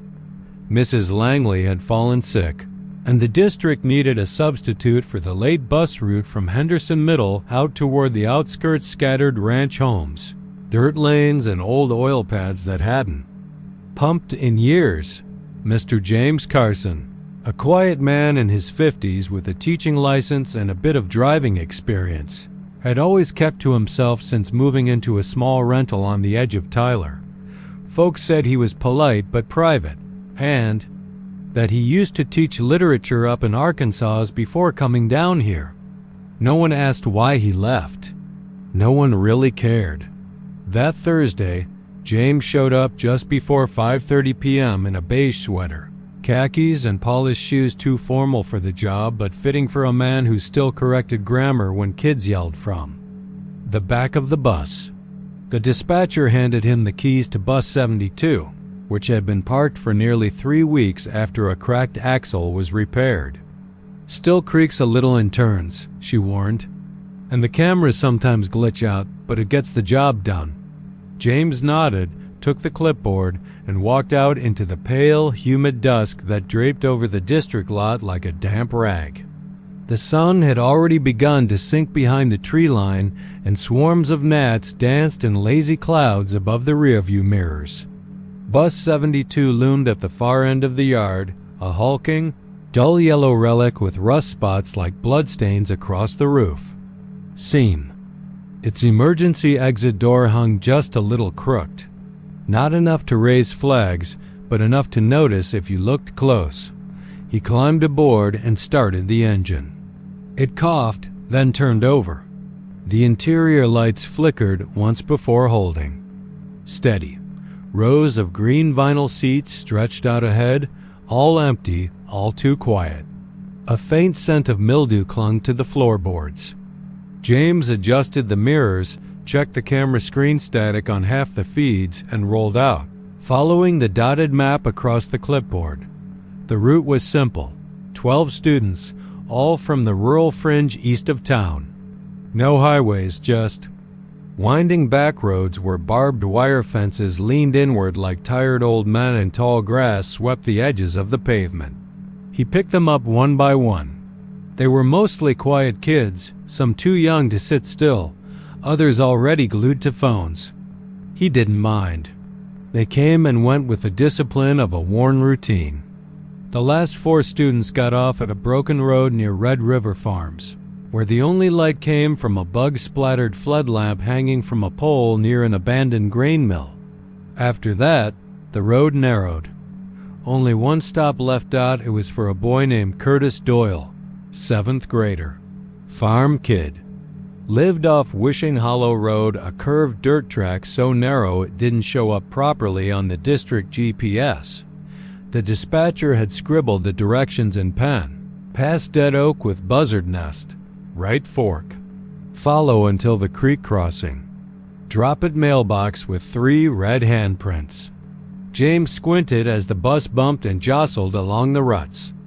The sun had disappeared entirely now, leaving only a thin purple bruise on the horizon. Darkness closed in fast, thick, and full of humming things.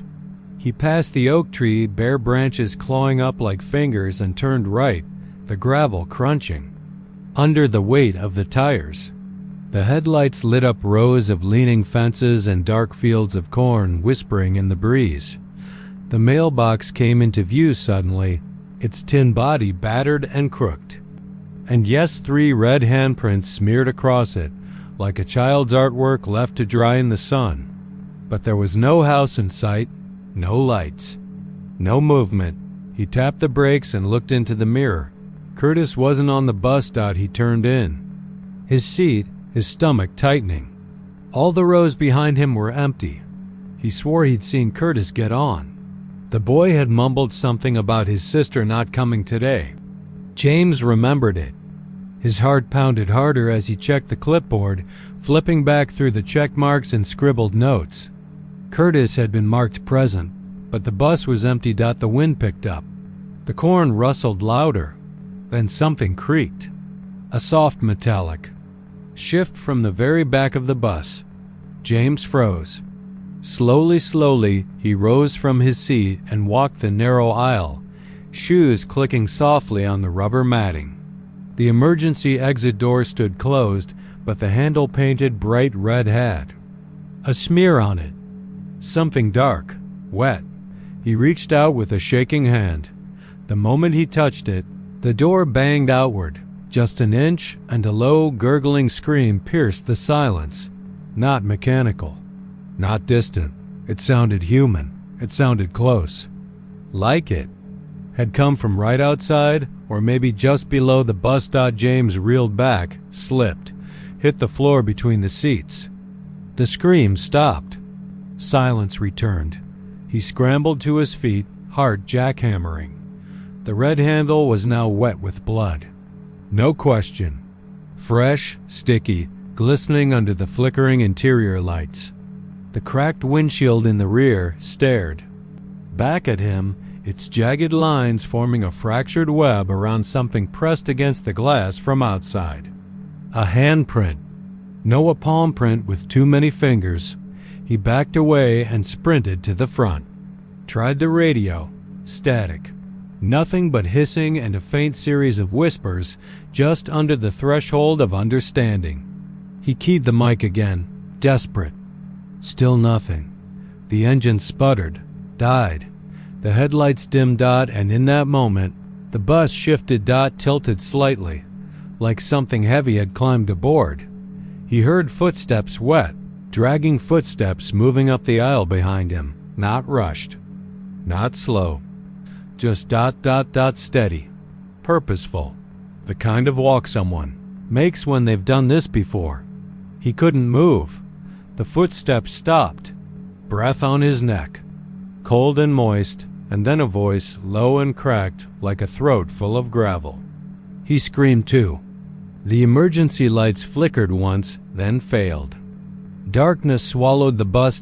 When the sheriff's department found bus 72 2 days later, it was parked just off Wishing Hollow Road, engine cold, battery dead.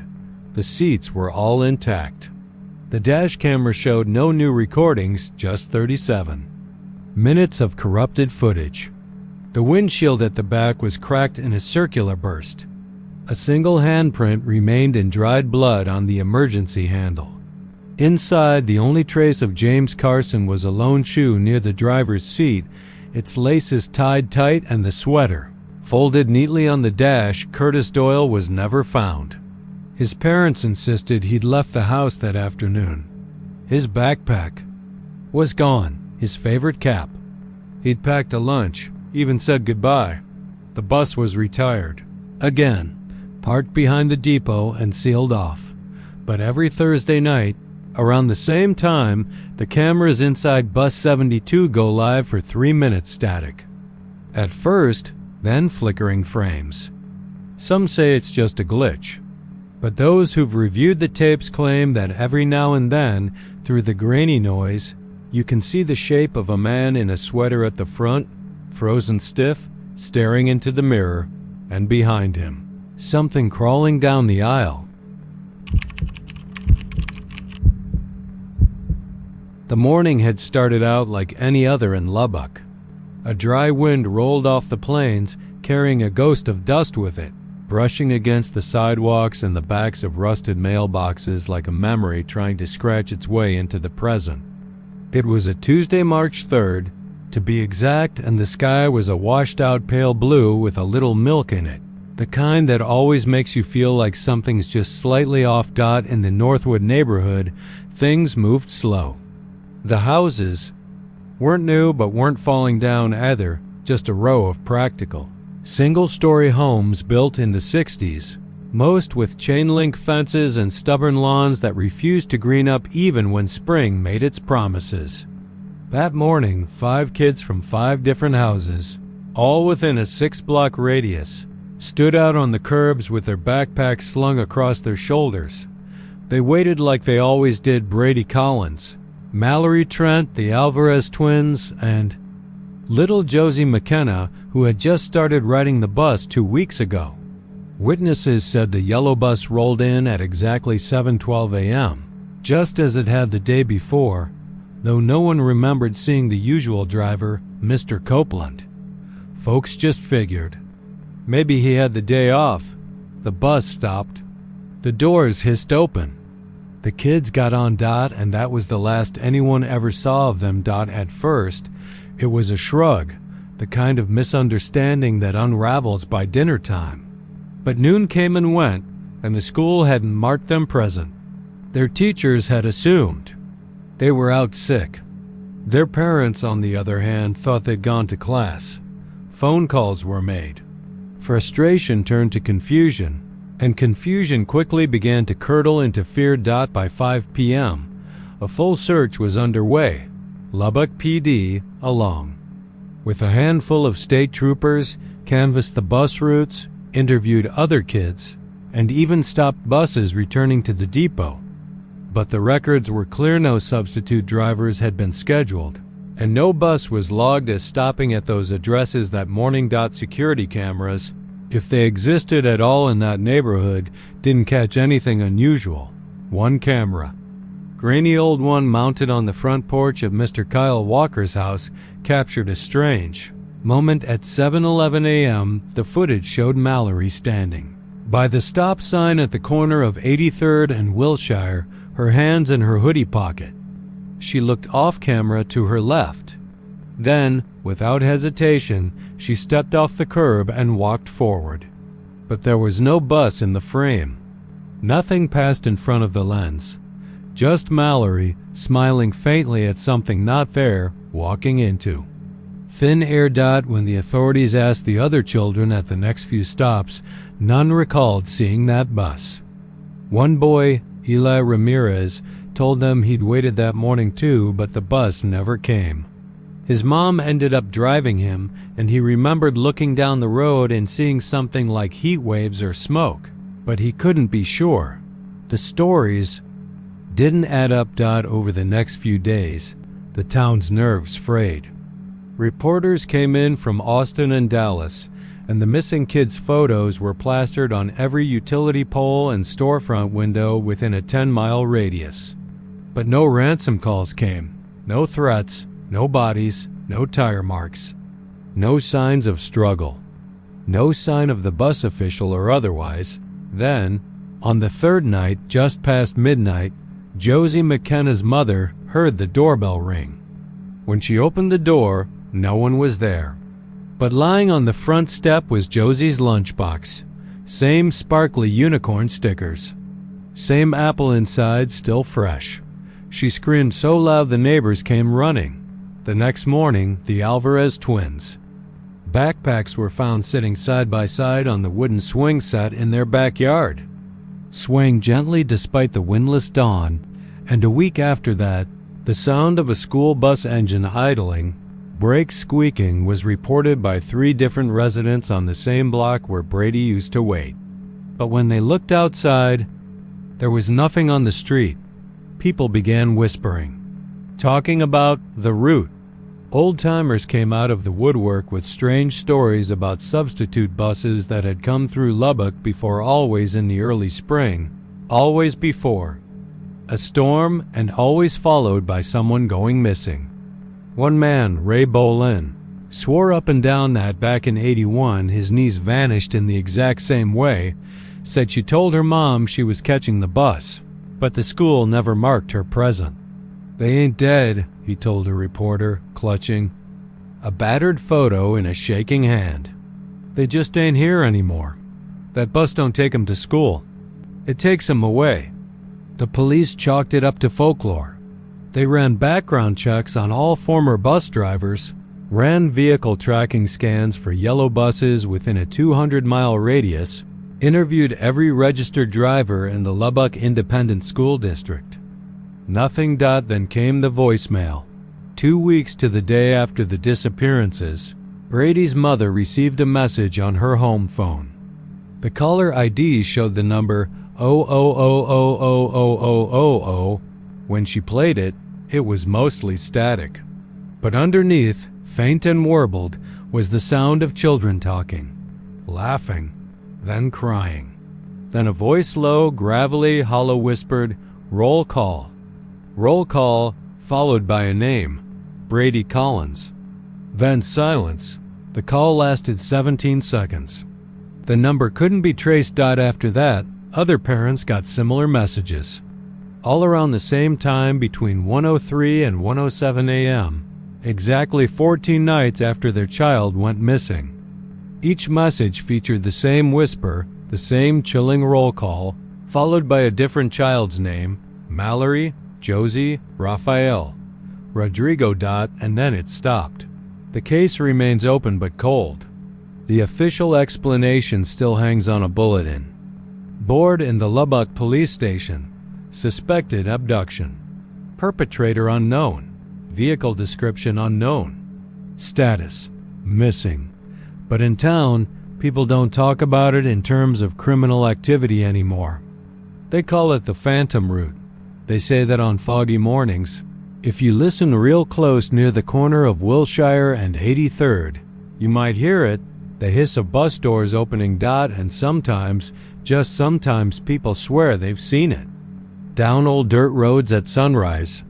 A dull yellow school bus with blacked out windows, no plates, no number. just gliding along as if on tracks no one else can see. No driver. And if you see it, don't wave. Don't look directly at it. Don't step off the curb. Because once you're on that bus, there's no attendance list to check you off of. You just vanish. Forever. It always started with the rain. Not just the soft kind that rolls off the roof in a sleepy hush, but the real storms, the kind that made the palms bend like kneeling men and turned the flat South Texas roads into silver ribbons of danger. Harlingen got its share of those violent Gulf storms that rolled in quick and mean, making everything seem washed in shadow even at noon. That's when she'd appear. Not every storm, not all the time. But when she did, it was always the same. A girl, in a yellow raincoat, soaked to the skin, standing just outside the door of the school bus with her face hidden behind a curtain of dark hair. Most people in Harlingen didn't talk about it much anymore. The school board called it rumors, exaggerated ghost stories told by nervous kids, or attention-hungry drivers.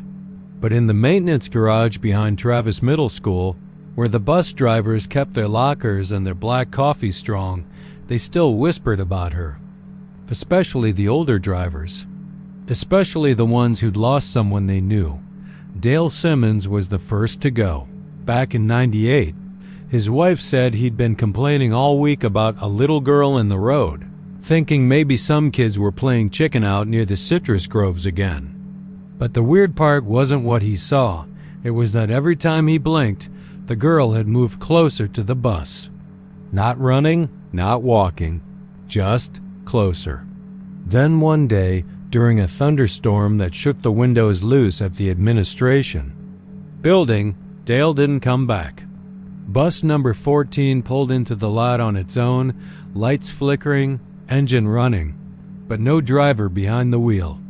The kids were fine, dazed maybe, a little pale, but they didn't remember anything except the lightning, and that there was someone standing by the door just before it opened.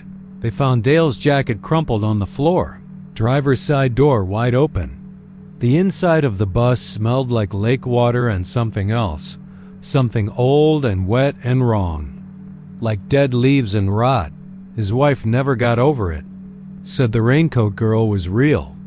That Dale had mentioned her the night before, said she had no face, just a wet mess of skin where a mouth should be. People forgot over time. A few years passed without anything strange. New drivers came in, fresh faces who didn't know the lore. Then came Marissa Torres. Marissa was 29, newly divorced, and had taken the bus job to keep food on the table while she figured out what came next. She drove Route 17, which ran out past the edge of town, where the sugarcane grew tall and thick and the roads barely had names. It was her third week when the rain came down in sheets that afternoon, hammering the bus roof with such violence. The kids had to shout to be heard. She was turning onto Hackberry Lane when the wipers flicked across the windshield, and there she was standing on the shoulder, raincoat slick with water, hair hanging like seaweed across her face. Marissa slowed, but didn't stop. Every nerve in her body told her not to. The girl didn't move, didn't flinch as the bus passed, just turned her head a fraction as if tracking them. The next morning, Marissa came in pale, her hands shaking as she stirred powdered creamer into her coffee. She wasn't just standing there, she said to no one in particular. She was waiting. 2 days later, another storm. This one worse, wilder. Power went out across half of Harlingen. Flooded intersections, buses running late. At 4:15, Route 17's radio cut out mid-transmission. When they found the bus that night, it was parked neatly in the lot, lights off. Doors open, engine cool. No driver, kids gone. Not one of the 15 students ever came home. This time, the town couldn't ignore it. Cops combed the fields, set up checkpoints, helicopters circled, but nothing came of it. Not a single footprint outside the bus. Inside, the floor was wet, but not from the storm. The moisture didn't match the rainfall.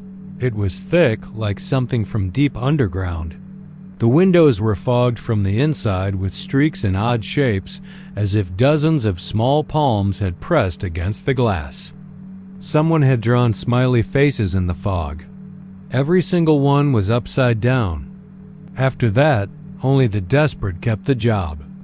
Retirees with no pensions, single parents, ex-cons trying to make things right.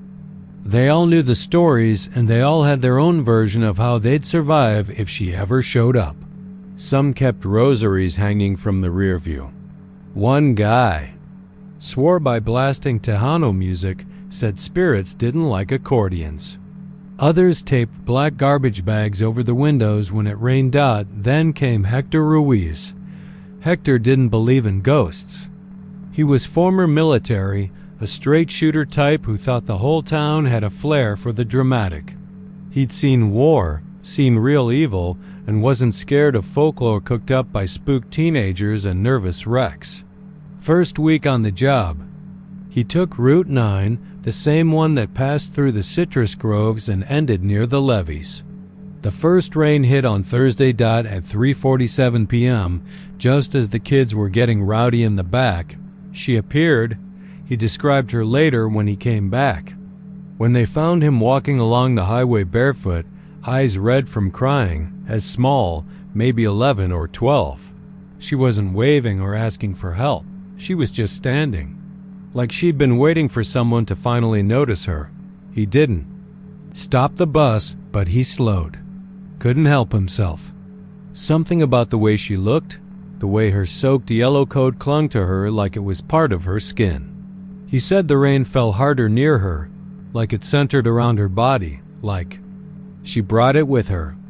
Then, just before the next turn, she reached for the door, only he never opened it.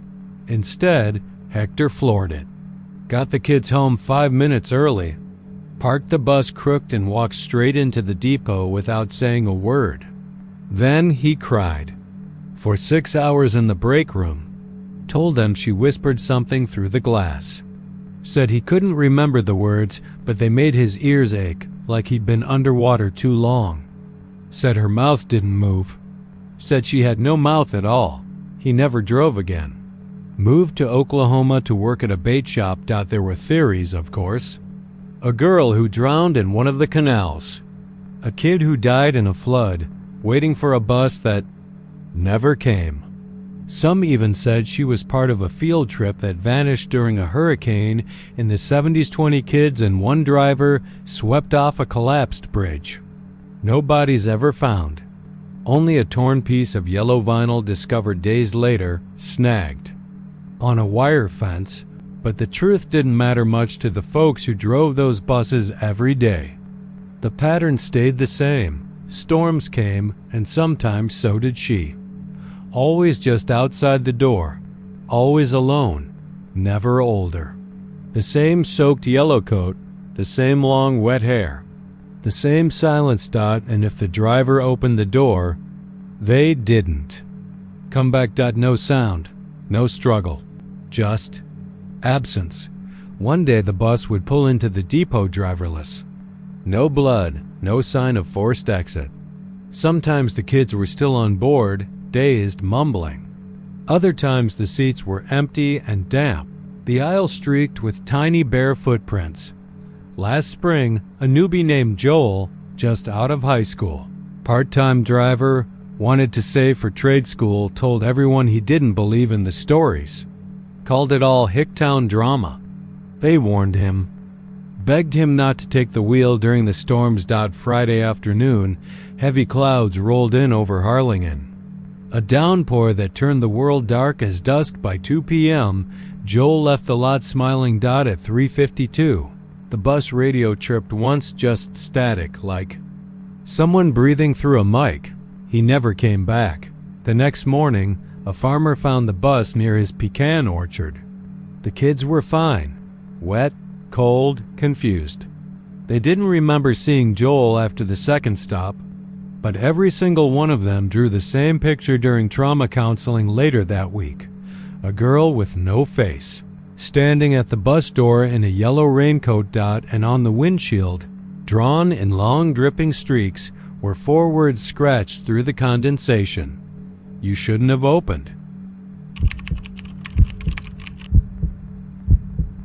They kept bus number 45 parked along the back fence, just past the row of weeds and the busted-down soda machine that hadn't worked since 2008. It was the oldest of the fleet in Marlin, Texas, a town you only knew existed because your tire blew there, or your GPS glitched. The other buses had already gone electric, newer models with digital dashboards and USB ports and logos printed so clean you could smell the factory paint. But not number 45. They kept her because the district didn't have enough money to replace the whole line, and number 45 still passed inspection by some miracle or bribe. She had a rusted roof, torn seat cushions that stuck to the back of your thighs in summer, and windows you had to slide just right or risk losing a knuckle. Nobody liked driving her. Nobody wanted the early route to Cass Elementary, where the kids lived so far out in the sticks it took 45 minutes to finish the first half of the pickup. But for 4 years now, it had been Kenny's bus. Kenny Jensen, a wiry guy in his late 50s who smelled like Old Spice and black coffee.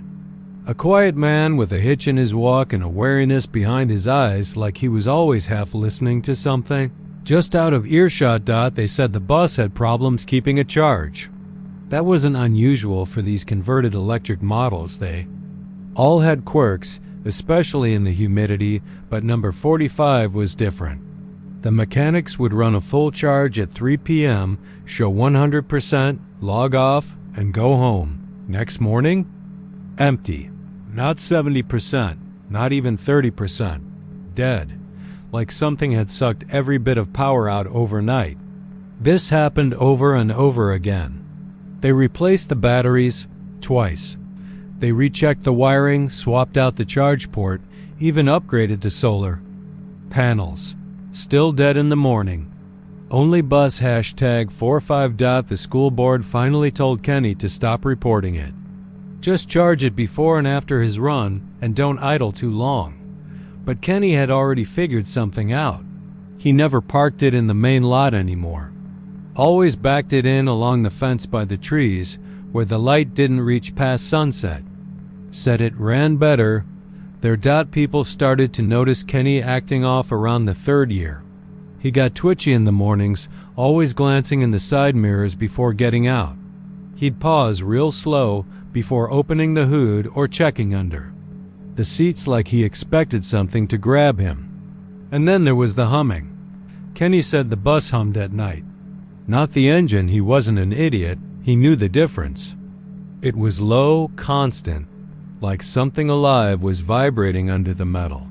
Said it started up around midnight, even when the key was out. Even when the charger wasn't plugged in. Sometimes, he said, it talked back. Of course, no one believed that. Not really. It was easy to laugh it off until he said it so casually one day while sipping vending machine coffee in the break room. I told it to shut up last night. It laughed. They chalked it up to stress. Maybe dementia, maybe. Loneliness.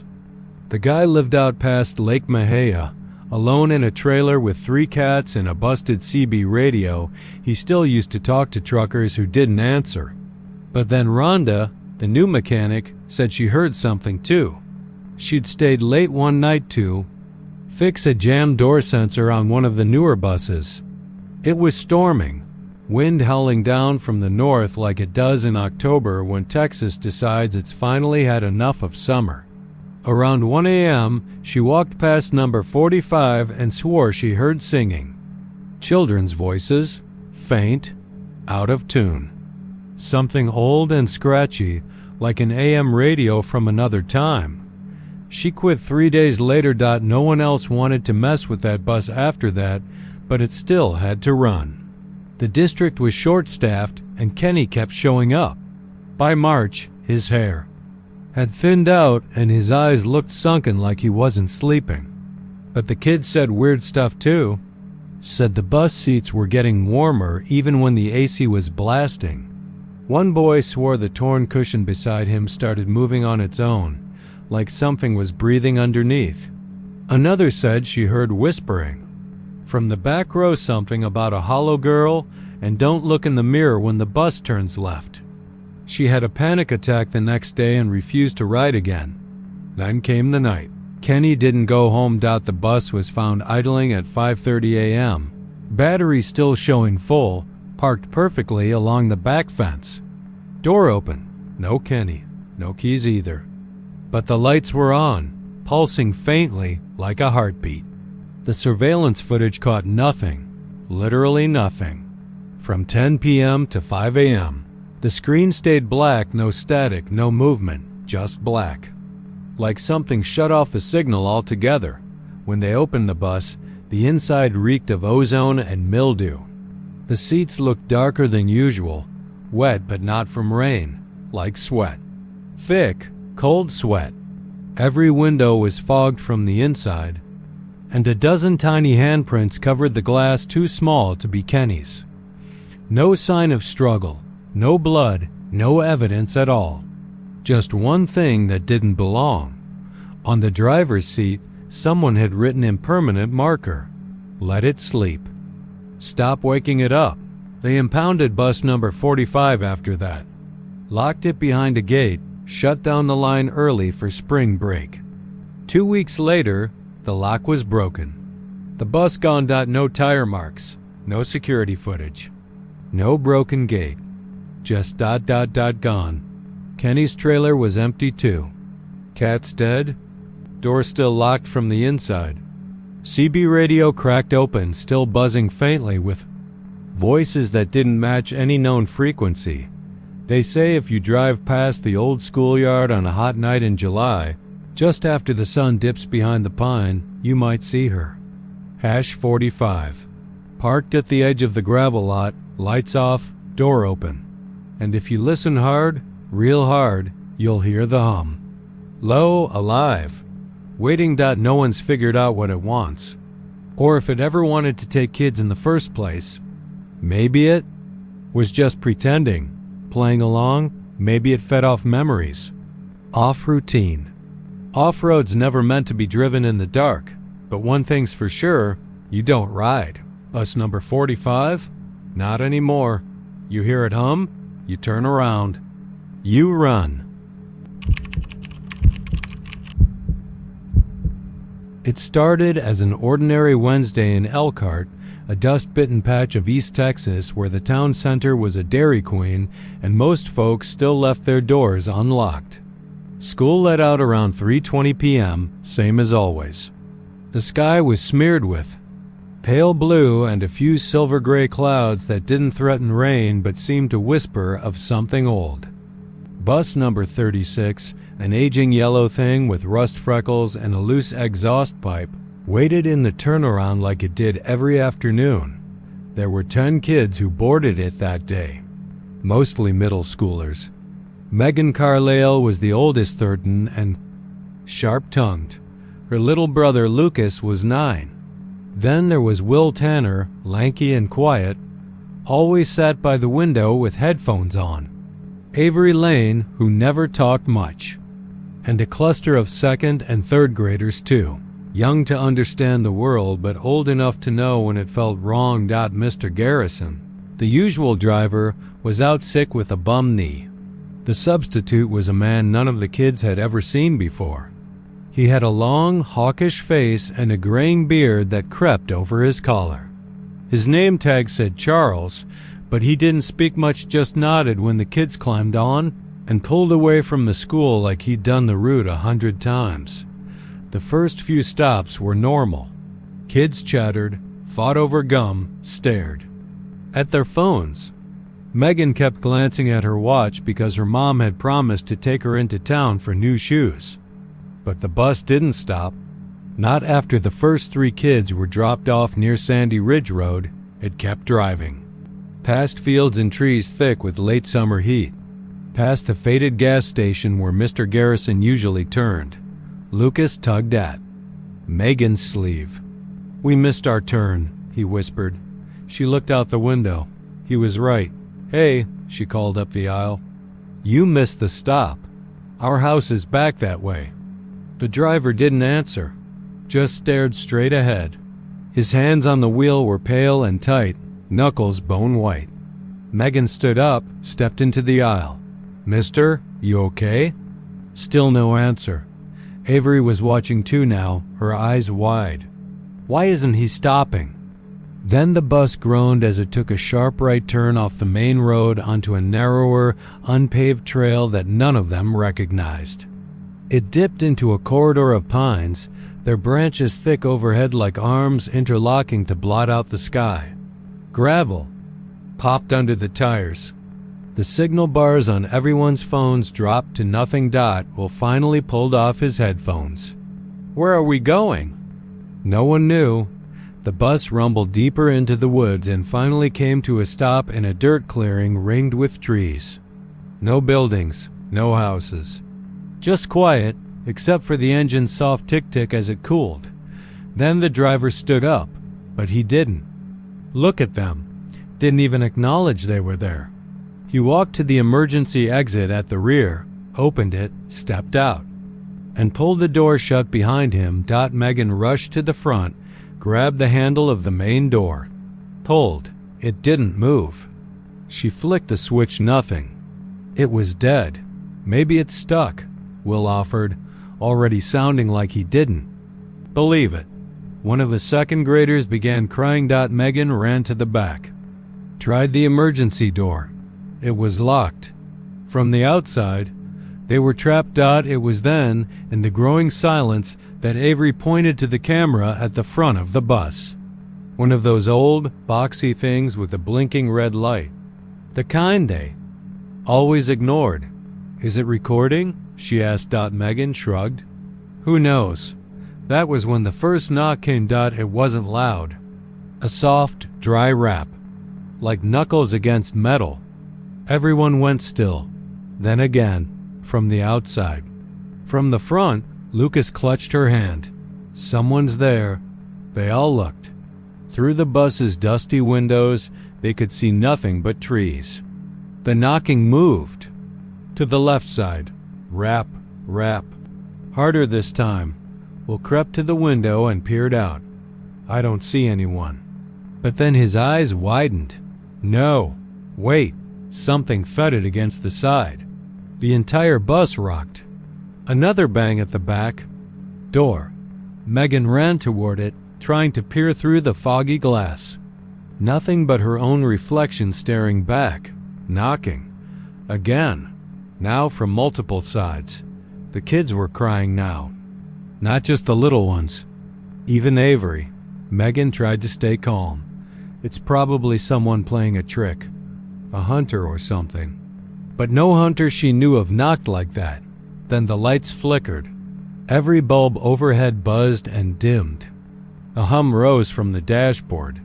The fans clicked on and off by themselves. Lucas gasped and pointed to the front monitor, the one connected to the camera feed. It was playing. The screen showed them. All of them. Sitting on the bus from the fixed camera angle at the front. Megan stared. The feed wasn't from now. It was from earlier, just 10 minutes ago. All of them sitting in their seats, the bus still moving. Then, behind them in the feed, something shifted. A shadow. The aisle distorted as though heat rippled through it. A shape formed, tall, slouched, featureless. Its limbs too long. It moved down the aisle slowly, bending close to each seat. The kids on screen didn't react. They didn't see it. Lucas whimpered. The recording kept going. The figure moved right behind Megan's seat, leaned close. Almost like it was whispering to her past self. Then, in a blur, the screen went black.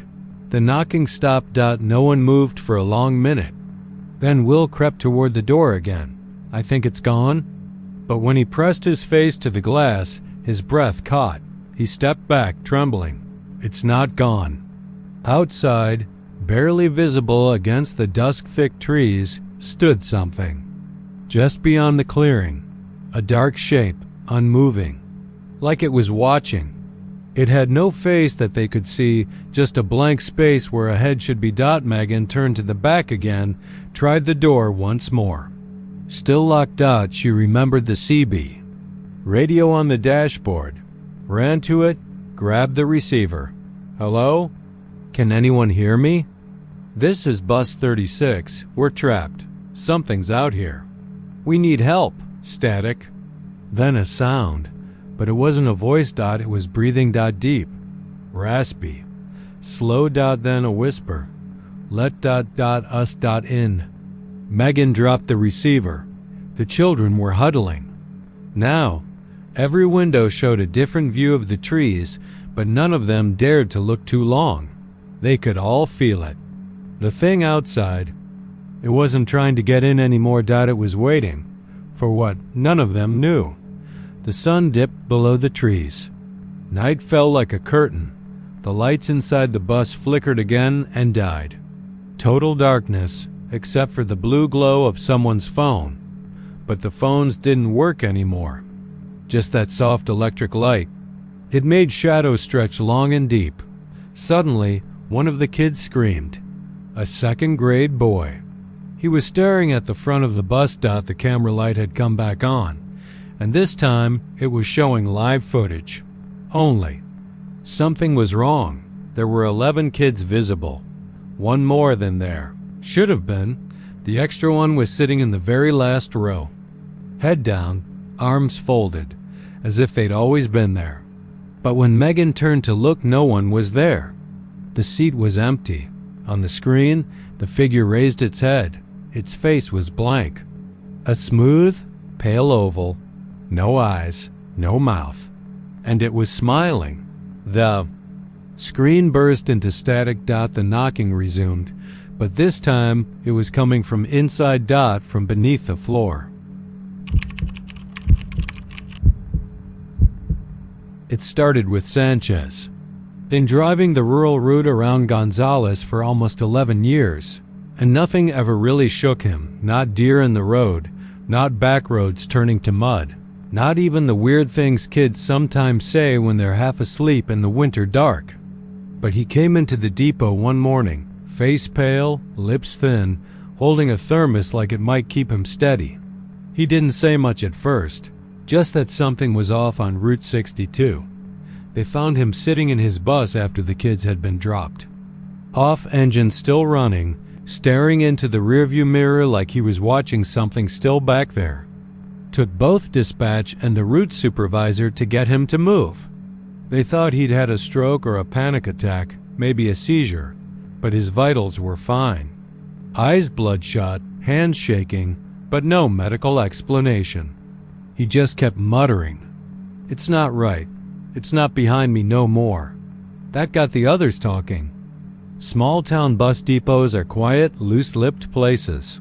Secrets don't last long, especially not when they ride the same roads at dawn and dusk. A week later, another driver, Nora Gutierrez, said something strange happened near the intersection, where Farm Road 62 splits into that old cattle trail. Claimed she saw taillights in her side mirror for 20 minutes. That's not unusual, except they look just like hers. Same pattern, same flicker from the cracked bulb above the stop. Arm. She'd only just reported it when another driver, Cal, who did the night route, barked out a laugh and said, "So it ain't just me." That's how it started spreading. One after another, the drivers who ran the far outskirts between Gonzales and that nowhere stretch leading toward Belmont began seeing it.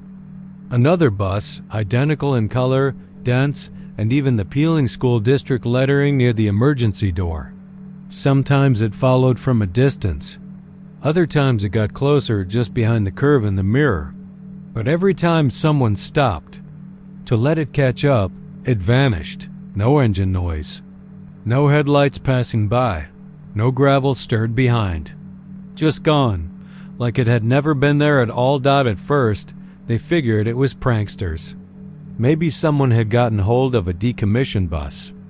But no records showed a duplicate, and the scrapyard 2 towns over swore nothing had left their lot in months. They even went through traffic cams, nothing.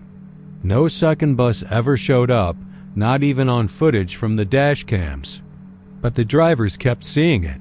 Even folks who didn't believe in anything beyond a paycheck and retirement started noticing. The weirdest part was the mirror. It was always the mirror. See, when you're behind the wheel of a school bus, your life depends on your mirrors. You get used to glancing at them without thinking. Rear view, side mirrors, blind spot adjusters there. Just part of you.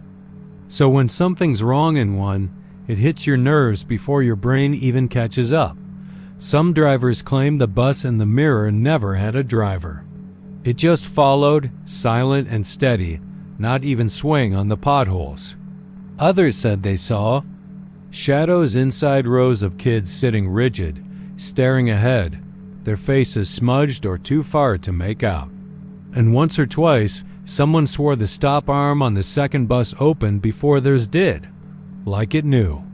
Like it was watching. Then it got worse. It was mid-February when Sheila Perkins vanished. She was subbing for Nora that week, doing the 5 p.m. run past the pecan orchards. Kids said she was acting jittery all day, snapping at them, checking the mirror too often. One student even said she pulled the bus over mid-route and got out, walking back like she was going to confront someone. They waited for 20 minutes, until one of the older boys called his dad on a burner phone and got help. When they arrived, the bus was empty. Doors wide open, engine idling. No Sheila. No tracks leading away in the dirt either. No prints, no tire marks from another vehicle. Just a wide open silence and a faint smell like hot plastic and something older, mustier. Like sun on vinyl that hasn't seen daylight in years. Sheriff's office ran the dogs, dragged the riverbank nearby, even brought in a state investigator. Nothing. That's when they started talking about the legend. Quiet at first, murmured between drivers huddled over coffee and scratch tickets. They said there had been a crash out that way back in the 70s. School bus headed toward the Belmont. Campgrounds lost control in the rain. Skidded off the bridge. Everyone on board drowned. But the district covered it up. Claimed it was an equipment failure, not driver error. Closed the route, sold the bus for scrap, and reassigned the families. No memorial, no plaque, no anniversary. But it wasn't just that. Old-timers recalled stories kids who'd seen an empty bus rolling through town late at night, lights flickering. Others who swore they heard squeaking brakes and faint chatter in the fields long after the last run. And the weirdest? A mechanic named Doyle who said just once he looked under bus number 23 and saw the vang etched beneath was from a completely different vehicle. Not even in the state registry. Things spiraled fast after that. Drivers quit. Others refused to take Route 62 or anywhere near it. The superintendent brought in cameras, investigators, even tried switching buses around. But the mirror sightings kept happening. Didn't matter if it was a new model or one that hadn't run in months. It always came back to the reflection. The last one was Jerry Wallace. Big man, tough, ex-military. Didn't believe in ghosts or curses or much of anything. Took over the rural routes to prove a point. First week was fine. Second week, he stopped. Talking so much in the mornings. Third week, he came in one night with scratch marks down the side of his neck. Said he thought he saw something climbing out of the emergency exit in the second bus. Thought he was dreaming. Thought he imagined it until the next day when he checked the dashcam footage. Nothing. Just long stretches of road. But in the mirror, there it was. Just for a second. A pale hand reaching up behind the back row. That night, he torched his own bus. Said he'd rather go back to war than drive another mile. The depot shut down the rural line after that. Consolidated everything. Told the media it was budget cuts. Even to this day, There are some folks who won't take the back roads near Gonzales after dark. Say they hear engines humming just behind them. Say they see flashing reds in their side mirrors and feel their heart drop because there's no road behind. Just woods and dark sky dot, and if you're ever driving out that way, maybe headed toward Belmont or anywhere past the old Pecan line, and you catch sight of another vehicle in your rear view, don't stop. Don't look too long. And whatever you do, don't try to wave it down, because sometimes mirrors lie dot and sometimes they don't. He said it was for nostalgia. That's what his daughter told the cops later. That old rust-colored notebook of his had the scribbles to prove it, drawings of the old bus routes, names of kids he used to ferry across sleepy roads west of Stephenville, and doodles of trees and clouds like a child trying to remember what the sky used to look like. His name was Roger Clanton, and he'd driven bus number 19 for over 30 years. Even after his left hand started shaking and his eyesight turned from sharp to smudged, they'd retired him quietly. No cake, no plaque, just a pat on the back and a bunch of HR whispers about insurance liability. He wasn't bitter. That's the thing about old drivers. They've seen enough quiet towns and lonely roads to accept life's exit signs without complaint. But on the first foggy Tuesday of March, Roger found himself back at the depot. He still had the master keys. They'd never changed the locks. Maybe they didn't think an old man would come wandering back. Or maybe they thought if he did, the fog would keep him. The security footage, what little there was through that whiteout haze, showed him walking up to bus number 19 just past 4 a.m., wearing his faded yellow jacket and his cap pulled low. He didn't limp. He didn't hesitate. He got on that bus like it had been waiting for him, like it still recognized him. By the time the dispatcher showed up at 5:30, the bus was gone. Just a wet patch on the concrete where the tires had sat and a lingering whine in the air like brakes never fully let go. That should have been it. An old man stealing a bus, a sad story of retirement gone sour. But around 6:45 a.m., a call came. In from a jogger on County Road 164, she said a yellow bus had passed her twice, both times heading west. Both times through fog so thick she couldn't see the license plate. And both times, she said, there were faces pressed to the windows slumped. Pale, not moving, her voice cracked when she said it. I swear to God they weren't blinking, none of them. Over the next 3 hours, reports trickled in from towns as far as Dublin and Comanche. The same story. Bus number 19, no headlights. Moving too slow for the highway, too fast for gravel. Each time it passed, the fog grew heavier, like it spilled out from under the wheels. And always the same figures sitting in the seats, every window occupied. Heads tilted. Hands limp in their laps or pressed awkwardly against the glass like dolls set down too hard. State troopers were dispatched. They never caught up to it. GPS? Dead signal. Even the radio dispatchers started hearing static every time they tried to patch into the sheriff's cars out looking. Not just white noise, either deep, rhythmic breathing, like someone was sitting too close to the mic. And once, a voice? Male. Old. There's still kids in here, it said. But they ain't. Going home. By noon, the search expanded. Drones were launched. Nothing. No thermal hits. Just walls of fog thick enough to blur shapes 3 feet ahead. By then, they knew Roger wasn't alone. Back in town, people started remembering things. Strange things.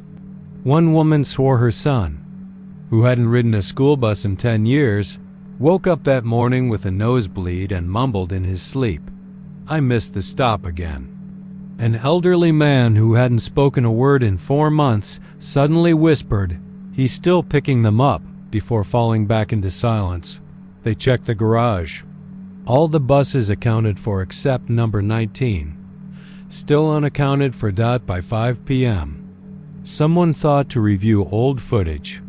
They pulled tapes from 2 decades back, old VHS recordings from the high school's parking lot cameras. That's when things started to fall apart. The tape from October 1999 showed a Halloween morning. Pickup. Bus number 19 rolled up just like it always did. Kids in costumes piled in, but frame by frame you could see something strange. One seat back row, driver's side, always had a kid already sitting in it before the doors opened. Pale, unsmiling. No backpack, just staring forward. Every year after that, same seat, same kid. The school had no record of him. Roger's logbook, the one they found on his nightstand later, had drawings of that boy too. Dozens. He's the start. 1 page. Red in thick red ink. He never got off. Then came the bodies, 7 in total. All found within 3 miles of each other along FM 1188. Slumped against trees. In culverts, one halfway out of his car like he'd tried to crawl home. All with the same look dried. Blood from the nose, skin damp and cold, and wide, open eyes staring toward nothing. And the kicker, every single one of them used to ride bus.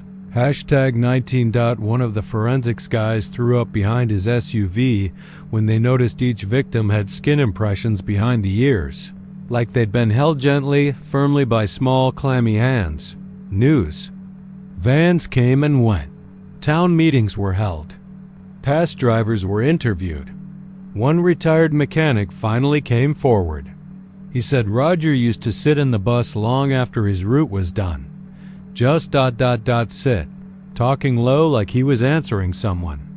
Behind him, he'd close all the windows, even on hot days. Once, the mechanic climbed in after hours and swore he heard a kid humming under the floorboards.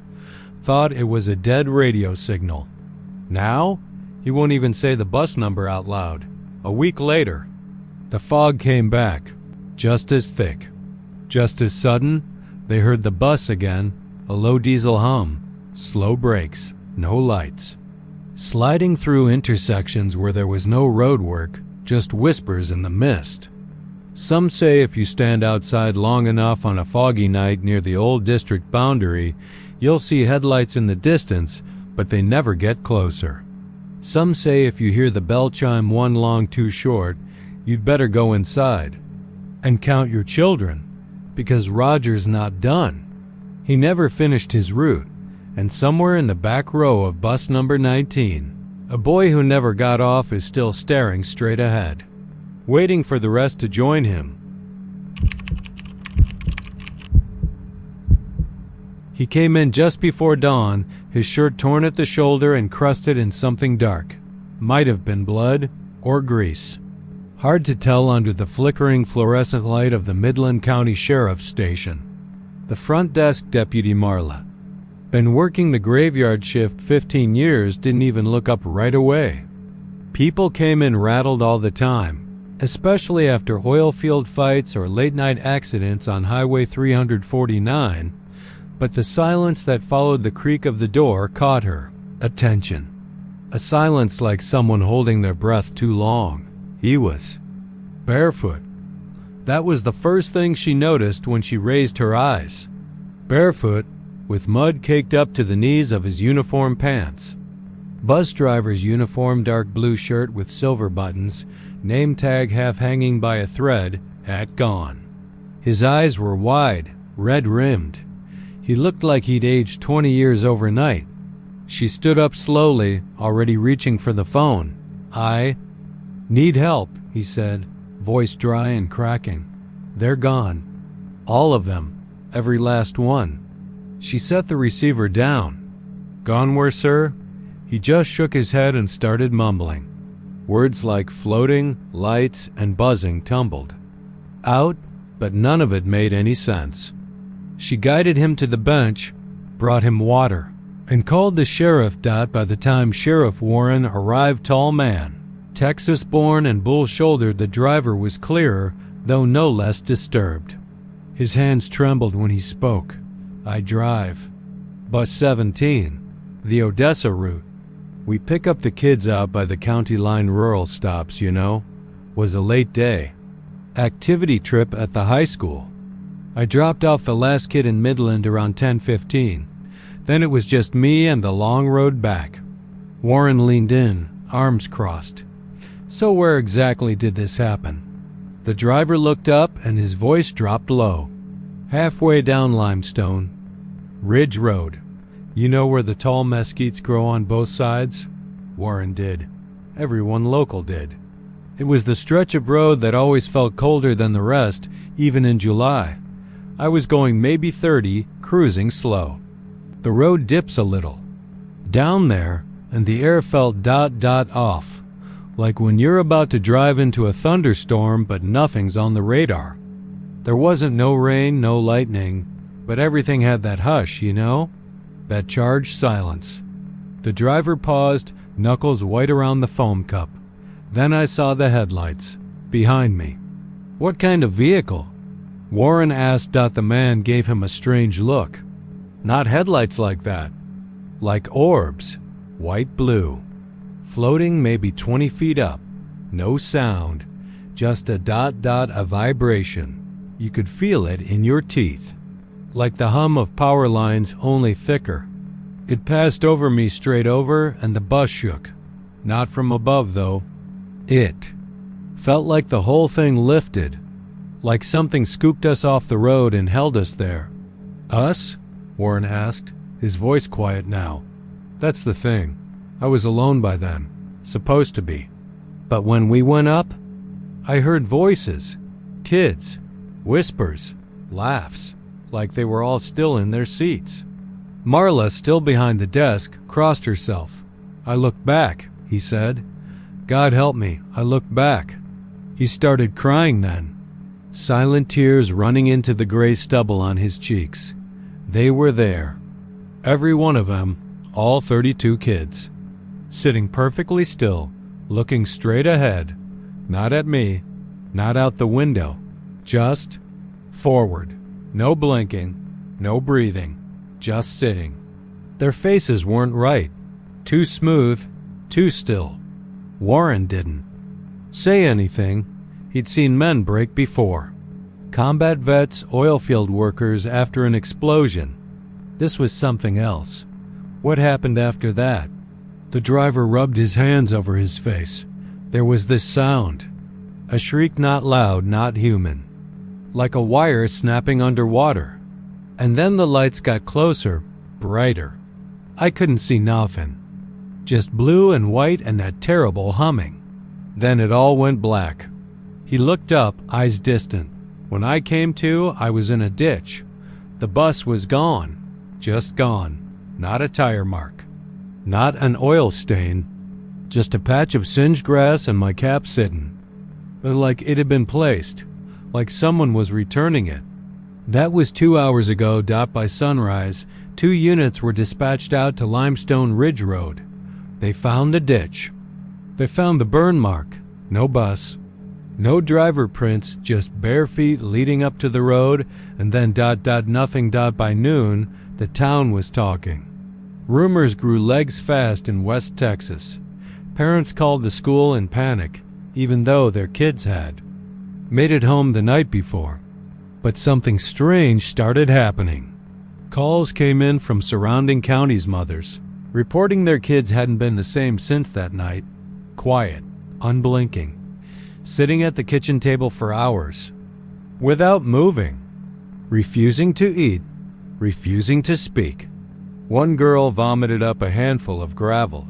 Another boy was found standing in the backyard at 3 a.m., staring at the sky, hands full of dirt and no memory of how he got there. Then the dream started.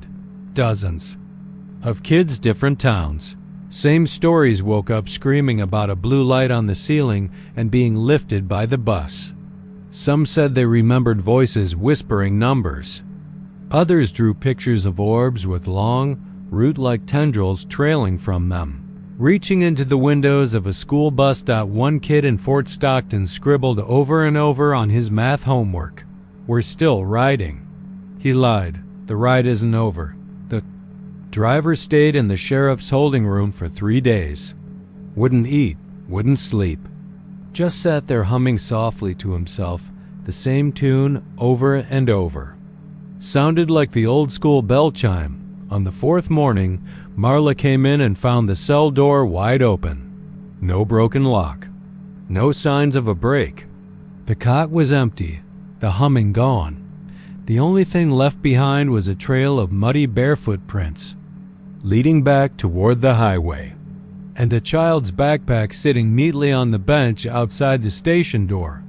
The name stitched on the front didn't match any kid on Bus 17's roster, didn't match anyone in Midland, but the backpack was still warm, like it had just been dropped off. No one ever saw the driver again, but sometimes, on foggy nights out by Limestone Ridge, folks say they see the taillights of a yellow bus floating just a few feet above the road, its headlights dim, its engine silent.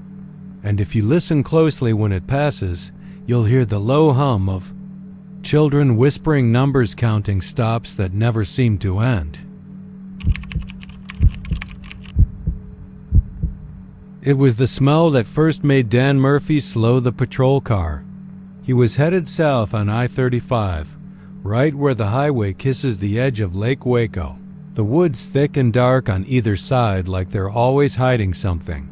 He was headed back from a night shift in Dallas, cruising easy until something in the air turned thick, like mildew and hot copper. It wasn't roadkill, it was something old, something dead and waiting. He turned off the highway onto the rest stop.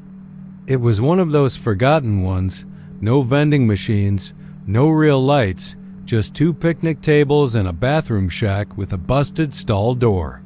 The concrete was cracked, weeds growing in the seams like veins, and the place reeked of old sweat and mold. There hadn't been anyone around this stop for months, maybe years. People preferred the newer station 10 miles down, near that loves with the subway and clean bathrooms. Dan parked and got out, hand resting on his holster out of habit more than fear. But something felt off. The air was too still. The bugs had gone quiet. He scanned the area, then walked toward the tables, his boots crunching over leaves and gravel. And there they were, beneath the nearest picnic table, almost tucked under it like a ritual display, sat 6 backpacks. All different sizes, all different colors, neatly arranged in a circle. Like someone had placed them there deliberately, like they were meant to be found. Dan's breath hitched when he saw the names written in Sharpie on the backs. One read, Lila, another Marcus. Another had little stars drawn all over it. He radioed it in. Dispatch answered slow and confused, and by the time backup arrived, Sheriff Boone and 2 deputies, the sun was just starting to peek over the trees, the mist still hanging low over the grass like breath from something sleeping. Dan didn't say much. He just pointed at the bags. Sheriff Boone looked and didn't speak for a long time. Then he crouched, pulled out his notebook, and read out the names. All 6 matched missing person reports. All children. All gone 2 years ago.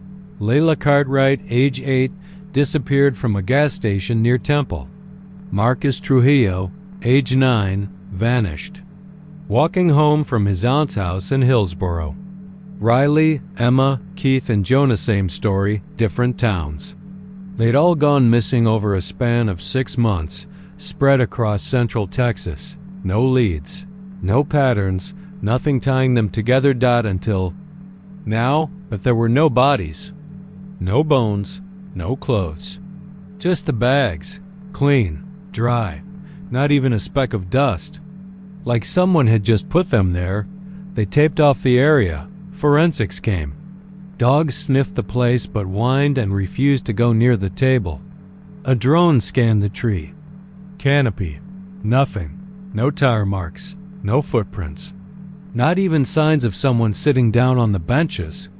And under the table, right beneath where the bags had been placed, the concrete was damp and sticky. Not blood, something else. something that clung to the gloves of the tech who bagged the evidence and left a bitter, chemical stink in the air. Press swarmed in by noon. Parents cried on camera. The Waco Tribune ran the headline, "The bags came back," with a photo of the picnic table and an empty sky behind it. They pulled security footage from the highway, camera mounted half a mile north. At exactly 3:16 a.m., the screen went fuzzy. Not out just hazy, like steam had filled the lens. When it cleared, 23 seconds later, the camera showed a figure walking back toward the woods behind the rest stop. Just tall enough to be an older kid, barefoot, holding something in their left hand. Dragging it, actually. A long streak ran behind them, dark and wet. The face wasn't visible. The eyes had been scrubbed out in the footage, like someone had taken an eraser to the tape. Then the lights blew. The rest stopped. The bathroom shack, the surrounding highway, everything shorted out for exactly 5 minutes. Not just flickered, dead. Every engine within half a mile stalled. Boone's truck wouldn't start again until they towed it to a mechanic. And even then, the battery had been drained clean. Same with Dan's patrol car. Then the dream started. Not just for Dan or the deputies. For everyone who touched the scene. The tech who bagged the backpacks. The reporter who leaned too close to the fence-to table. Even the woman from Austin PD who was just reviewing the case files. They all described the same thing. 6 children. Standing in the trees. Silent. Wet. Watching. Sometimes they'd speak in the dreams.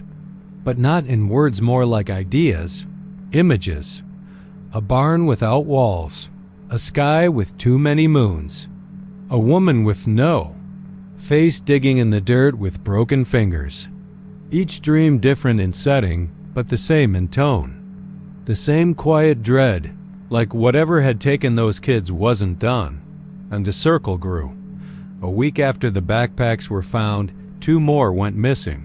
Then 3 more. Again, all in Central Texas. Again, no pattern, no connection. But this time, there were stories. A man near Lorena swore he saw a bus parked outside his trailer in the middle of the night. No driver. Just 6 children staring out the fogged-up windows. A woman in Killeen said she heard knocking at her back door at exactly 3:16 a.m. And when she opened it, a backpack lay on the porch. Not her child's, but one that matched the chill description of a boy who went missing in 2006. The bags are still in evidence. Locked in storage, but nobody wants to open them again. The last tech who did collapsed had a seizure. When he came to, he kept mumbling the same phrase over and over in a voice that didn't sound like his. They were never supposed to come back. Dan quit a month later. Packed up, left town, no forwarding address. Sheriff Boone drinks more than he used to, but he still goes to that rest stop every week. Leaves a new flashlight on the bench. Says he doesn't know why, just feels like it helps. And the rest stop? They tried to shut it down, bulldoze it, but the crews won't go near it now. The last one swore they heard children laughing in the woods. Not playing laughing like they just heard something cruel. So it sits there, empty, quiet. But sometimes, around 3 a.m., you can still see the faint glow of headlights in the trees. And if you stop and listen real close, you might hear the sound of little shoes dragging across gravel. And if you're not careful, if you blink too slow or yawn too long, you might find something under the table. When you sit back down, not a body, not even a ghost, just a backpack with your name on it. And no one will believe it wasn't there before. They say Presidio is too dry for ghosts. The desert doesn't let spirits linger, not like the bayous or the piney woods up east. But that's not true. Some things don't need moisture to rot, and some spirits ride with the dust. Every Friday. Since anyone could remember, Bus number 19 was the last one to leave the school lot behind Presidio High. It was old and 89 blue, bird that still had the cracked plastic seats and smelled like rubber and bleach even after they cleaned it. The driver was always someone new. That was the first thing that folks didn't like to talk about. They never kept a driver on that route for long. Either they quit after a few weeks, transferred, or in the case of that guy Ramirez back in '04, they just didn't show up one Monday. Wife said he packed a bag and never came back from the route. Left his wallet, phone, everything. Just gone. But the bus? The bus always came back. Every Monday morning, bus number 19 was parked right in its slot. Gassed up, clean, engine still warm like it had just finished a long drive. The mechanics at the yard would scratch their heads, swear nobody saw it return. Sometimes the clock in the dash would be blinking, reset like the battery had died, and come back. But it always ran like a dream. A few years back, when I took over as assistant principal, I started paying more attention. Not because I believed the rumors, not at first, but because it was just weird. I've got a nose for weird, and something about number 19 always tickled the back of my neck. The drivers they hired for it never lasted. One, a woman named Carly, said, the road felt too long on Fridays, like it stretched out. She said she kept checking the time and she'd be out on her loop near Marfa for hours. Even when the drop-off should have taken 30 minutes. The cameras on the bus? That was the second thing. Every time they tried to review Friday footage, the SD card was blank, not corrupted, just empty. Like no one had even turned the system on. But the Monday through Thursday files, clear as day. You could see every kid slouching in their seat, every spitball flung across the aisle. Friday, black dot. By the time October came around that year, we had a sub who said she didn't mind taking the Friday route. Linda Glass, mid-50s, ex-military, no-nonsense kind.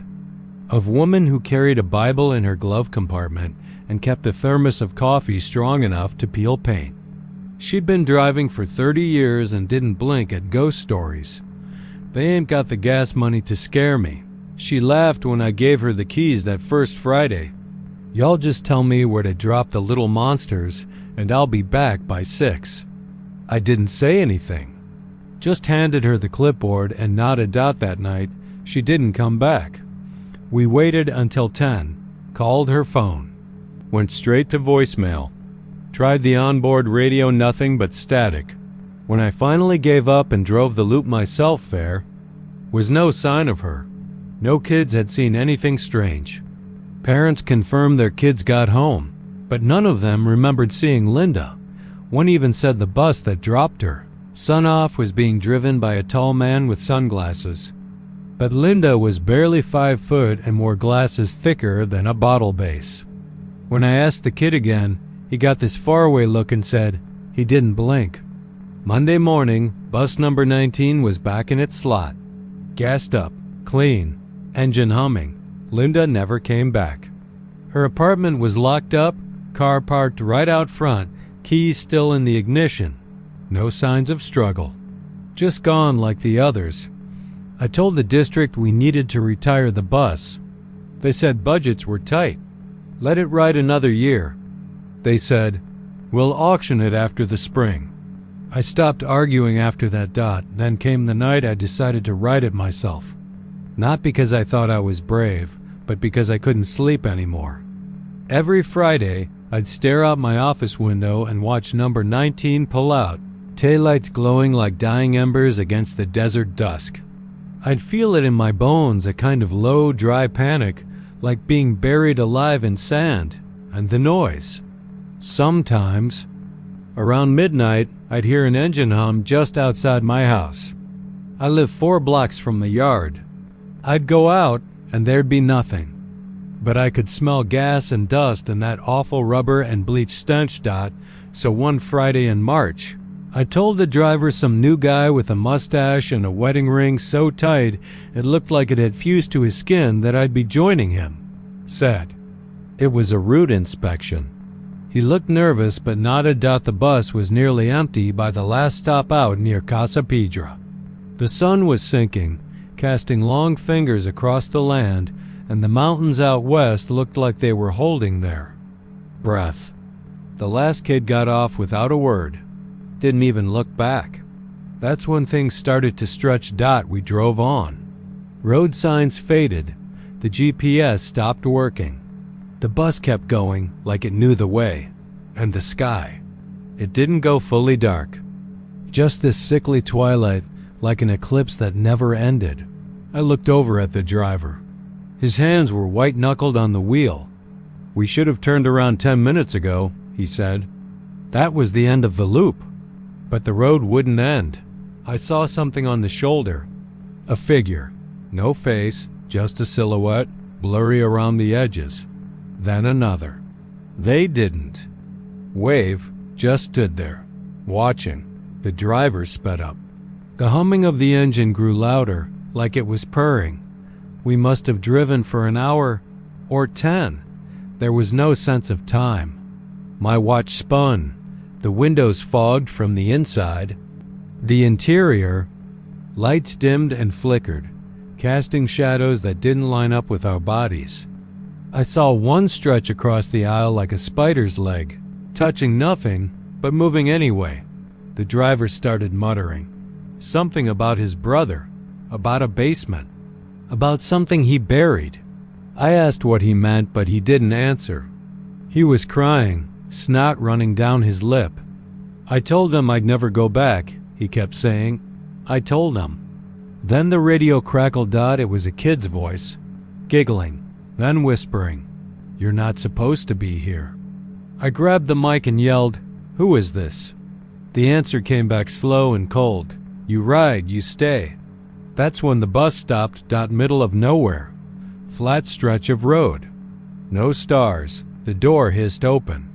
But no one stood outside. The driver unbuckled, stood up, and without a word, walked off the bus into the dark. Gone. I sat there, heart hammering. Tried the radio again, nothing. Tried to move, but my legs were ice. The humming kept going, steady, rhythmic, like a heart. I blacked out. When I came to, I was in my own bed. No idea how I got there. My hands were stained with oil. My boots were full of sand. The Monday morning sun was rising. Bus number 19 was back in its slot, gassed up, clean. Humming. They say the desert doesn't keep ghosts. But that bus, that route, it remembers every rider, and it never forgets the ones who don't belong.